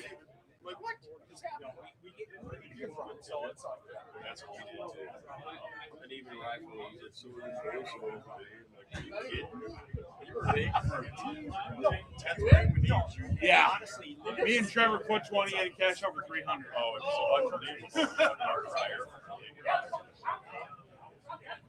So my claim to fame is I coached Johnny. Oh, really? Along with all the kids with all the kids that I had today. Yeah, Johnny was my protege. Oh, I didn't know that. Johnny and I. No, wait a second. I didn't know you called him Johnny. Johnny. Yeah. Like shit. Hey, Johnny.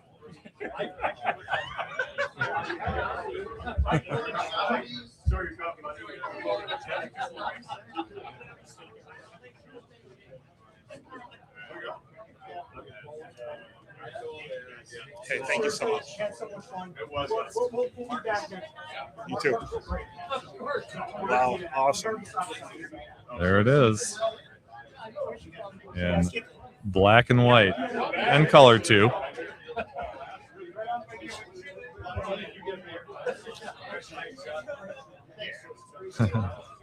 There we go. It's Sam here. 5 a.m. here. I'm watching this. Well, thank you. Anytime is a good time to watch bowling, right? See if we can get the champs over to talk about what got them this far.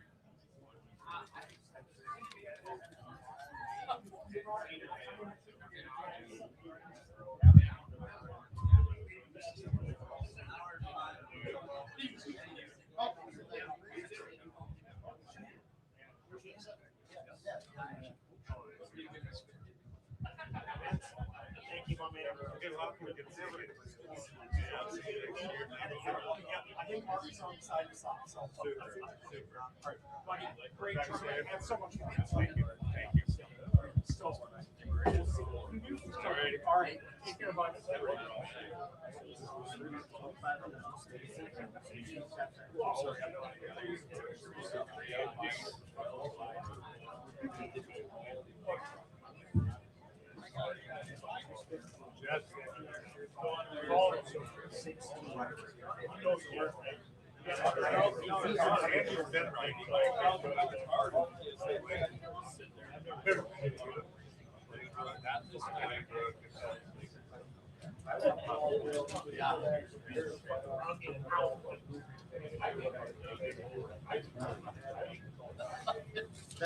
Yeah, so then we should. That we should be right. As long as it's not over there. Pretty sure I don't have any.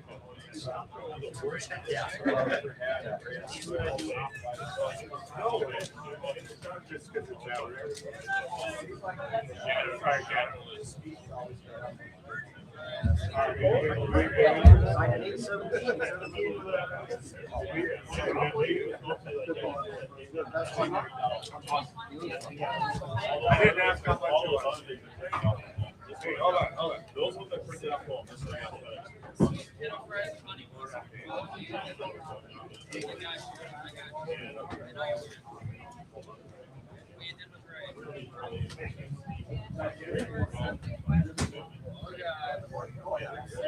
Well, good luck tomorrow. You're right. Bowling, checking bowling balls, and whatever. Complicating. And then do the 4 o'clock in the morning.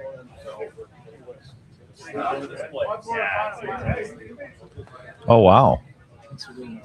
You bet. Thank you. Good bowling, guys. Well, I'm a youth bowler in England 2025, third place in the UK. Awesome.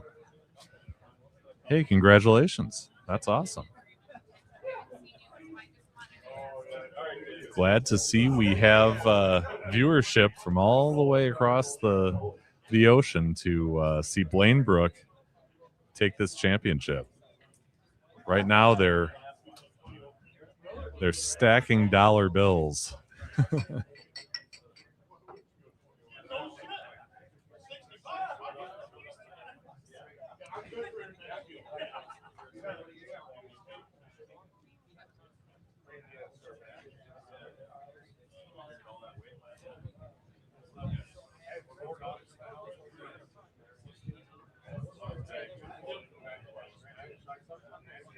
Oh, my granddaughter, I wake up to this.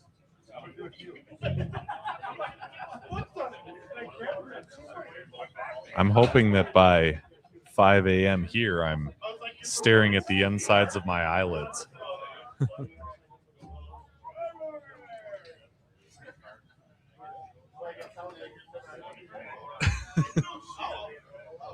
Get in here. You got the seat warmed up for you. What do you want? What do you want? I want it all. I want everybody. Hold the guy who gets a seat though. Everybody. So here, well, all right. kind of angle. So, how's that look? I don't know. It's pretty cool if you ask me. Can you see it? It's pretty small. Well, Barry. You can see it. Barry. We know what I'll tell you. If you're gonna tell us that we won with a 402 for a set, I said you're crazy. The way the scoring was going there, I was wondering. They were starting to get tricky. Make your spares, kids. Yeah. We just showed that. We milked out a 2-0. Thanks, Tyler. You're welcome. Like we had a clean 402. Get the spares in We there. did. That was what We did have 2-1 a in 2 clean games. 402. Perfect. So what was the difference? I mean, we saw, scores through the roof pretty much this whole tournament, right? Yeah, I mean, our first set we shot 486, and then we went down to 5 and 6, and I think we shot 490. No, I think we had 520. Yeah, 520. Yeah. So we Oh, went wow. like 260, 260. No, that was only 247, 247. Yeah. On 5 and 6. That's 490. Again? Okay, so sorry, I exaggerated that a little bit. Yeah, we're So not anyway, that- but I mean, we went 480, 490. And then, I mean, me personally, this pair had my number. Yeah, 7 and 8 was tough for John all day. It was 7 was hooking early, and then you try to combat it, trying to open up the lane, and actually that was the play because I hit the hook spot my first shot, and my my second frame, I'm like, okay, I'm going to try to keep it in a little bit, let the ball read early, and just try to get a light hit. Yeah. Bucket. It didn't work. So it's like my only option was to try to open up the lane. And luckily it was the right call and I struck. So lane 7 has given me fits all day. Yeah. And then, it went to lane 8 and it was the lane seemed to hook early.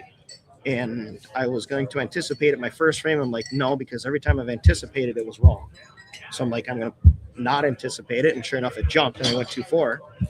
And then I don't even remember what I did in the second shot. You tried to loop it and it never hooked. That's right. And it wiggled down lane trying to open it up. So my third frame, I just figured, you know what, I'm going to shut my angles down and get it going forward and pray it carries. And it didn't.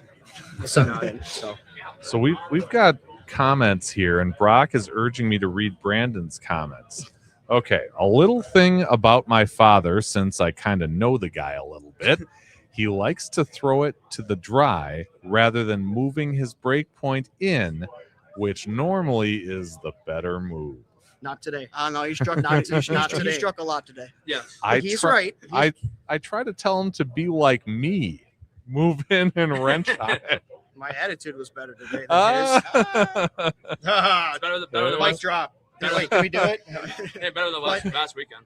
It's the concept and the play is correct, yes, but this is a soft pattern, so you have dry to the left. Mm-hmm. So as I moved in, I wanted to bounce the dry, and I had a ball that wasn't super violent off of it, so that's why I wanted to open the angles up more when I had to. And in qualifying, actually, once we got down that way and opened everything up, I went on a tear. Yeah. And that was the play. But yes, on the harder patterns, your 2-to-1s, your sport shots, yes, that is my play. Is I will move in, I will tighten it up, and I'll roll it forward. And let's face it, in order to be a good versatile bowler, you got to have games A, B, C, D, E. Sure. And my game C, D didn't call for this today. Yeah. So he's right, but he's wrong. Today, at least on the right side, anytime I even sniffed the tracer with my break point, it went straight.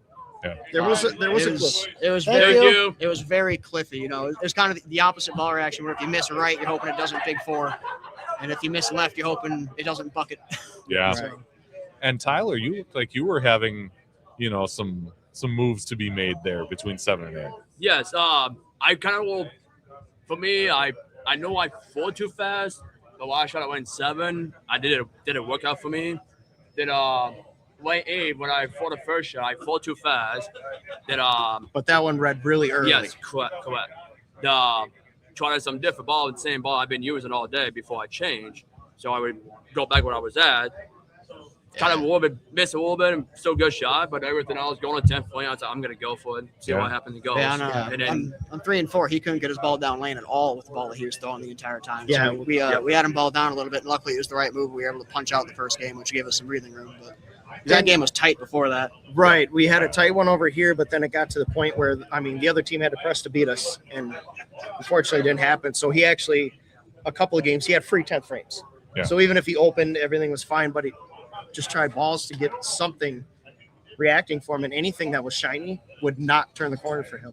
Sure. So you had to go to something with a little surface, and actually the ball he switched to was pinned down to get to combat that dry, which worked on 3 and 4, but then we came to 7 and 8, and that ball did not turn up. So which is funny, my balls kept looking. like we were talking before, me and you were talking, and it's like we were talking the whole time. Yeah. It's like, well, who's up? Already knew what they were going to do. The other two are back talking. What do you see? And then what do you see? Okay, let's meld it. Let's mesh it together. You got to use all the information that you have at hand. And and even if you get some information that you think is wrong, but then you explain it to your teammate. Okay, this is what I see. No, this is not what I see though. Right. Okay, well, then you combat them together, and you try to execute the best shots you can. Yeah. And it's it was a fun day. Our first match was a nail biter, even though we had a 50-pin lead, and I won't say it on air, but I made a bonehead move and I talked myself into missing that 7-pin, and they started with a turkey. So it's like that, we had a 50-pin lead. We just gave them 30 back. Right. And unfortunately they had an unforced error in there, and William and Tyler stepped up and they buried a bunch, and luckily I was able to put one with it. So these guys threw the ball good all day. Yeah. They've been solid spare shooting, as you can see, our last our spare shooting was on point on camera. Yeah. But it, I mean, just got to work together. Yeah. And we did well, and it was fun. Yeah. Now, I gotta tell you, Caitlin wants to know what time it is here. She's watching this from England. Oh, wow. She says it's 5 a.m. there. She stayed up till 5 a.m. to watch this thing. It's 11:02 p.m. here. Wow. Well, Caitlin, thank you for tuning in and watching. We really appreciate that. And I know Pfeff does too. Yeah. Appreciate it. And kudos to you over in England. Hope all is well. For sure. Third, she said she's a youth bowler, 2025, third place in the UK. I'd say that's a pretty good accomplishment That's there. not bad. Yeah. Keep at it. And then Brock says, tell them that Brandon and I are waiting for them at Turtle Lake. Brock, Well, I tell gotta go them to we're bed. not going north, we're going west. There you go. We're going home. I gotta bowl the CBA tomorrow. I'm going to bed. Everybody's bowling tomorrow, right? Yeah, me and Tyler are heading to Chautauqua tomorrow. Except for And then Williams bowling the CBA. Okay. So it changed the scenery a little bit for us. Listen to some music, have some pizza, and knock 9 down. Yeah. As we tried to show that on, we're ready for Chautauqua, but we kept getting 8. Yeah. Not 9. I was telling Corby, he's like, they're not even ready for Chautauqua tomorrow. Go West. I He's think- a big SpongeBob guy. Yeah, I was gonna say. All right. Well, Good old yeah, Brock. you've certainly earned that pizza and Oh, the music. It's going to taste good tomorrow. I bet. Yes, Cool. It's fun to bowl well. It's fun to bowl with friends. Nothing better than doing both at the same time. Yeah, And then the icing on the cake is to win. sure. It's It was no one better. Just come back next year and then bowl again and go for it again. We'll see what happens next year. Throw a ball, hope they follow. right. Yep. Yeah, it was a lot of fun. Well, like I've said over and over, it's been fun to watch. So Yep. thank you for putting on the show. Thank you, Thank Pfeff. you. We appreciate it. We try to do our best. It's, Yeah. these guys' careers are starting to get going more, and I feel like I'm at the peak and waiting to start going down. And so it's nice to get these wins in, especially with these kids. I know I'm on the flip side of myself of being a veteran, and it's giving these kids the guidance. I mean, they can throw the ball like there's no tomorrow. They're both freaking phenomenal bowlers, and it's to share the lanes with them is awesome, and to help them and guide them and make them get nothing but better is special. Yeah. That's what this is all about, right? Absolutely. Helping to grow the game and having fun Yes. while you're doing it. On the Awesome. flip side, it's amazing to be able to sit here and compete with and learn from somebody who's had the career that John has. I mean, an Eagle winner, Hall of Fame in multiple places you look. I'm so excited to keep bowling with him and just pick up on some tips and tricks and kind of get that experience of bowling with a guy with his caliber. I mean, it's a lot of fun.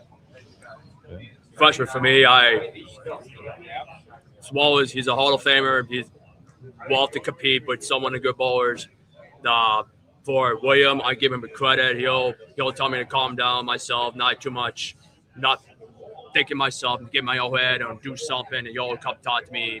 If I get a little frustrated, he'll talk to me, or John will come talk to me more and more instead of not thinking myself. So I appreciate those two help me out, not too much focus on it. Yeah. It's awesome. It's kind of surreal. I mean, like I said, it's like I mean, honestly, do I feel like I got a lot left in the tank? I do. Physically wise, I mean, I'm battling a knee issue, so it's like, how long is the body going to hold up for me to do it? And Who needs knees? right? And and Caitlin comes in with the ultimate compliment. I didn't think he was a lot older. He's not quite twice my age. But he's still young still. Caitlin, I'm 44. All right. So we have the MSC out here, and it's a senior scratch circuit they have. So the guys are already telling me, even though I got 6 years left, they're telling me to stay away. But that'll be fun. Get to be a senior at the Thompson next year, though. That will be my first senior tournament in my career. Is which one? So they have the Thompson Memorial in Omaha, Nebraska, and then they have on Sunday. They do it. You have to qualify in singles in an upper age division and lower age division. Next, their break is 45. So I will be 45 next year. So I get to be on the raisin side of the side pots too. Okay. So again, we got a lot of time before that. But as long as I stay healthy, I'm looking forward to bowling against seniors. Look at that. Laying it on thick. Thought he was in his 30s. Oh, there's. Dana wants to go home. Dana wants to say hi. Yeah, I'll say- Quit talking, let's go. All right. But no, it was. Thanks for having us. Thanks for being here. That's a real treat. Yeah. And having us, it's pretty awesome. I want to tell you, she's been waiting here for what, since 10 in the morning? 11 in the morning? 11:30. Something like that. But see, she likes it. The longer she stays here, the more money we win, and the more Right. money she can spend out of my pocket. Wait till tomorrow. You see what happens. Well, I'm glad you get a piece of that because you earned it too. All right. Well, we're gonna call it a day from there. Again, Blaine Brook, congratulations, 2026 St. Croix Pro Shop Trios champs. Best of luck in the rest of this weekend's bowling. Thank you, sir. And, yeah, thanks everyone for watching. We will see you again next time. Thank you for watching Bowling with the Fef. Pound the like button and subscribe button. It's the easiest way to support the channel, and it's free. Bowling with the Fef is brought to you by Chip Magnet. Raise your snack standards. Jerry's Score More Bowling Supply inside Wagner's Lane. So Eau Claire, Wisconsin area's leader in bowling products and services since 1988. And Visionary Video Hub. Video with impact. Email bowlingwiththefef@yahoo.com with questions or to appear on the show. You can also reach out on your favorite social media platform.